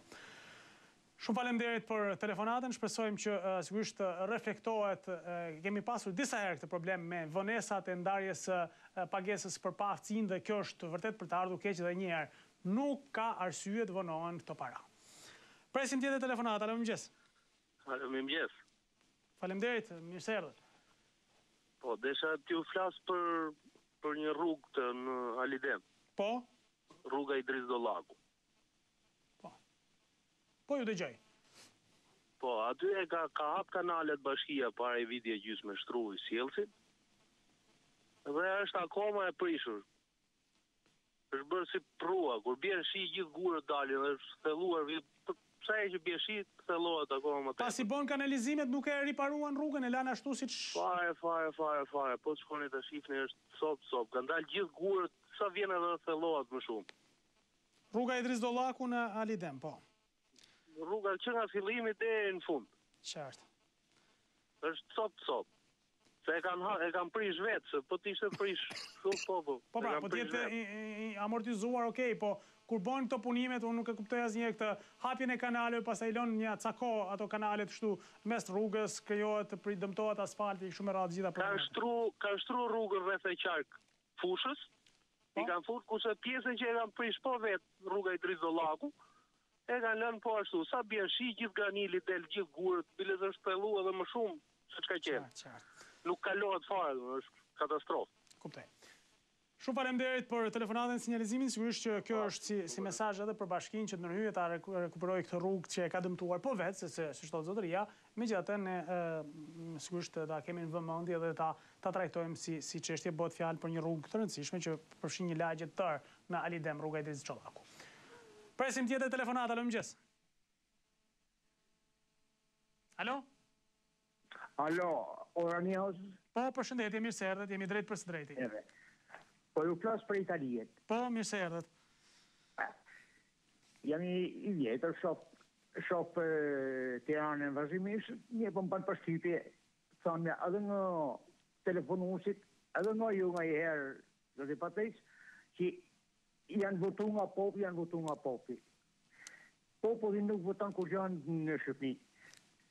Deputetët zgjidhen prej partive. Po s'u rregullu kjo punë, asnjëherë s'ka për të rregulluar Shqipëria. Absolutisht keni drejt. Mendimi jem personal. Absolutisht, unë e mbështes dhe jam plotësisht dakord me ju, si qytetar, si votues, dhe po ashtu edhe si gazetar. Populli bën mirë, populli të lutem, populli bën mirë në 2017 të po s'u rregullu ky fenomen, të mos shkoj asnjëri me votu, ta bëjmë vetë qeverinë. Dash Salën, dash Edin, dash Iliri, kush të dojë për qeti forti. Qartë. Është një sugjerim i drejtë, pra, nëse ne tregojmë forcë në kuptimin, sepse atë forcë kemi votën, nëse ne si qytetarë tregojmë forcën dhe politikës, politika është detyruar ta dëgjojë pak. Zotit Patric, vota në këtë mënyrë, vota nuk vlen fare. Vota është... Pikërisht pra ne po them. Po duke mos i votuar fare, pra duke hequr dorë nga kjo e drejtë, sigurisht politikanët do detyrohen ta dëgjojnë, se pa votë nuk kanë mundësi na qeverisin. Atyre të dalin demonstrat të kërkojnë në rregullimin e votimeve. Qartë. Të votohet këtu në Itali, për shembull, dalin një komunist një majt voton për djatën sepse një fat personin. Po pra, votohet njeriu, votohet profili njeriu, jo profili politik i partisë. E vërtet. Ju falenderoj shumë për shqetësimin. Me kënaqësi, ishte kënaqësi që biseduam nga Italia. Faleminderit shumë. Ju përshëndes ditë të mbar. Absolutisht sugjerime të tilla duhet vinë her pas here, sepse në fundit janë për qytetarët, bojnë gjitha këto e jo për partitë politike. Kështu që duhet menduar se si të rregullohen gjërat për qytetarët e jo vetëm si të rregullohen gjërat për partinë. Presim tjetër telefonat, alo mëngjes. Alo mëngjes. Mirë se erdhët, ju përshëndes. Përshëndetje. Unë në lidhje me legalizimet desha të pyes, se kam pas shpinë që në 2006. Po? I kam dorëzuar dokumentat atëherë, po tani nuk ekzistojnë fare në proces legalizimi se kam qenë për arsye emigrimi. A ka dalë ndonjë ligj që ngjova një ditë nga televizori juaj Artan Lamën që tha po shqyrtojmë një ligj për këtë që ka qenë këtu? E vërtetë është kjo. Pritet t'ju jepet mundësia për të riaplikuar. Unë ju sugjeroj nëse jeni në Shqipëri, të paraqiteni menjëherë në njësinë tuaj ku jeni, pra kush e mbulon, në çfarë zone jeni, që të dini se kush drejtoria e Luizit e mbulon dhe të ribëni aplikimin. Nëse është e mundur të gjenden edhe ato, po vështirë të gjenden ato dokumenta që keni aplikuar në 2006 kur keni bërë shtëpinë. I kam kërkuar ato që kanë gjetur dot. Po mirë, është mundësia për të riaplikuar, kështu që. Çdo gjë, kanë bërë marrje këtu Luiz. Mirë, po këtu në proces nuk kanë.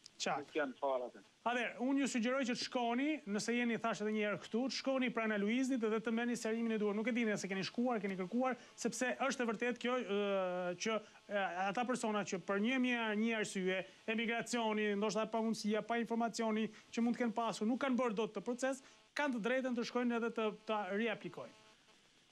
Ashtë drejta për riaplikim?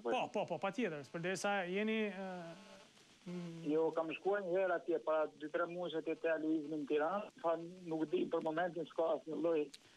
Jo, edhe unë bazuar në atë çfarë është deklaruar ditët e fundit, nuk po flas për një, sepse ju keni qenë para 3 muajsh, ndoshta nuk është ka qenë akoma kjo mundësi për. Megjithatë, ne mund të, pra, siç thash, ne po grumbullojmë disa çështje që kanë të bëjnë me legalizimin dhe kjo është një çështje shumë e rëndësishme për të diskutuar në fakt me drejtuesit e Aluiznit. Shumë faleminderit që. Ju lutem publikojeni, nëse po, patjetër. Patjetër, do ta kërkojmë dhe do ta publikojmë për interes të gjithë qytetarëve siç mund të jenë si puna juaj. Faleminderit shumë zotëri. Eci më te do të presim një tjetër telefonata. Mirëmëngjes. Përshëndetje, mirëmëngjes. Mirë se erdhët, ju përshëndes edhe unë. Valla, pratikma, si t'jo vej me kësaj me nuk ka do t'i televizor, ose gazet, ose vetëm gjona ekstreme, lajme çuditshme, lajme tristuse, lajme të dhimbshme, lajme nga gjithë anët, më fal, është një xhungël pa emër. Po si ka mundësi? Ne kërkojmë se prallisin kanë nga 27 vjet, ose që nga 90 ai ne, që dhe Europa. Këtu është gropa zezë. Po si mund dalim nga kjo gropë, si mund ta pastrojmë të gropë zezë? E di si pastrojnë, të zhduken gjithë këto, qenë e mace me 2 kom, se unë e kom 1 me 4 kom, e kom shpit, edhe jam shumë i në rumë. Absolutisht. Po këto me 2 kom janë më të rrezikshëm nga gjithë, të zhduken që gjithë, edhe që kanë diploma, libezet, me nëte, ti fusin hale, ose ti qenë zjarë. Ti dërzën atje, të lautin edhe të luja atje, e të zhduken gjithë. Të zhduken se po pinë edhe po ditë, me vdekjen në përmartenitete, me plerat, me papunësi, për vrasje. Gata këthesh më bërë drogë, gjona, ku di gjona, nuk e di me qa jemi të vajnë. Gjdo gjë janë barsaleta, janë prava, janë teorira. Më si bëhet, si shkohet? Qartë. Se nuk ikin me, t'ikin, a i se ka malë në babës, asjoni, si djaf, si ma, si gjo, si t'ikin. Po, nuk e dim se e kanë kuptuar kështu gabim, kjo është ndoshta edhe pak për fajin tonë, se i kemi lënë ta kuptojnë kështu, apo jo? Po, o Petrik, të themi gjohën e të kërkoj falje. Më falë dhe një se unë kam falë dhe të themi gjohë fund fare për një, se unë kam marrë dhe ja 2 herë për një qështje. Po. Do të them fund. Ne këtu, televizori, ose që ju mas lajmeve në orën 4, ose në orën 8 jemi të vista. Ne nuk në duhen zgjedhjet, nuk në duhen analistët, ose politikanë, ose deputet, ka mundësi t'i ndroni ato, të veni realitetin, rrugët, shëndetësin, papunësin, pa mos përkajnë sociale gjitha. Në fakt është të drejtë. Jo, nuk në duhen zgjedhje, analista, deputet, gjona, një deputet më shumë se një nuk, më që duhem ato nëve. Drejtë. Sigurisht kjo është një defekt dhe një emet e medias shqiptare, dhe absolutisht e pranoj me shumë për ullje e pranoj këtë gjë. Pikrish për ne për përkajnë gjithmonë ato si të sush më kriminelle. Absolutisht, ne ju a japim mundësi më shumë. Një gjë do të them dhe një fund fare, kërkoj falje, se nështë e zgjata i qikë. Nështë e fillohë, për nesë nga këto gjonat vinë gjithë të qartë. Unë jam të kam telefonu edhe në fillim të vitit edhe më përpara. Edhe shikoj sa herë, ju e keni drejtën tuj, paraman, do të them, është një impres elektro-shtëpjake, ose një kompani elektro-shtëpjake. Unë kam dhanë ty adresën në një tjetër, mos më këtëre kësë përgjigje, kërkoj falje. Mos më keq kupto. Jo, s'ka lidhje, po, bëhet fjalë për një kompani private, cila sigurisht ka ndërtuar një marrëdhënie kontraktuale. Është një kompani, të them 1 minutë, është një kompani private, një deputeti, Agrandukës, që ka dhanë një qenë me dykam një buja Qelepia president, i Gotekut, ma shtrojnë, unë do të vitë të ty dhe kërkoj, sepse kam 2 vjetë garancie me letra me gjitha, më kam vën fatura falso, me fjallë, sa që kam pakur, më kam vën falso, edhe nuk kam asë dhe shërbimi. E kuptova. Ata e të pres atërë. Kur do të vi? Kur të duash që nga nesër. Të kërkoj falje. Absolutisht jo me knajsi, por duke qenë se është një çështje kontraktuale, cilën duhet ta zgjidhni nëpërmjet kërkoj falje. E di se është arsyeja. Unë e kam me letra që nga reklamat që sjellin me dy komba për shtëpia, deri fund fare. Qartë, okay. Edhe në vendim gjyqi që është formativ, edhe thonë që kjo të vendimi gjyqit që nuk e ka bërë gjykata, e ka bërë atëherë, që kam shkuar atje 3-4 herë, e ka thonë që ato të kompanisë kjo lloj malli ka ardhur me defekt. Po ku ka me defekt? Pse nxjerr shitje? Një, ku ka me defekt? Pse me ka qenë të faturë maramente që s'ke bërë punë fare? Edhe me euro. E kuptoj shumë drejt dhe ju keni plotësisht të drejt. Unë nuk pres pra që nezës, përse jemi në limite dhe i kërkojnë ndjes, por e përmbyllem sigurisht me këtë diskutim. Bëhet fjalë për një kontratë cila sigurisht ka drejt zotëria që ta trajtoj dhe ta ndjek edhe ligjërisht kur nuk qëndron, pra nuk i përmbahet kontratës, megjithatë unë thash jam gatshëm ta takoj dhe sigurisht edhe t'ja jap serimet të duhura lidhur me këtë çështje. Faleminderit që na ndoqët, dashur miq, u bët pjesë e komunikimit dhe sigurisht telefonuat, sidomos ata që telefonuan. Faleminderit për vëmendjen. Ndiqni programet në vijim të Ora News, do të keni informacione të rëndësishme në vijim, ndërkohë që Channel One do të keni Lindon pas edicionit lajmeve pas pak, ndërkohë që edhe receta e ditës do të jetë një informacion i rëndësishëm në Ora News. Mos u largoni.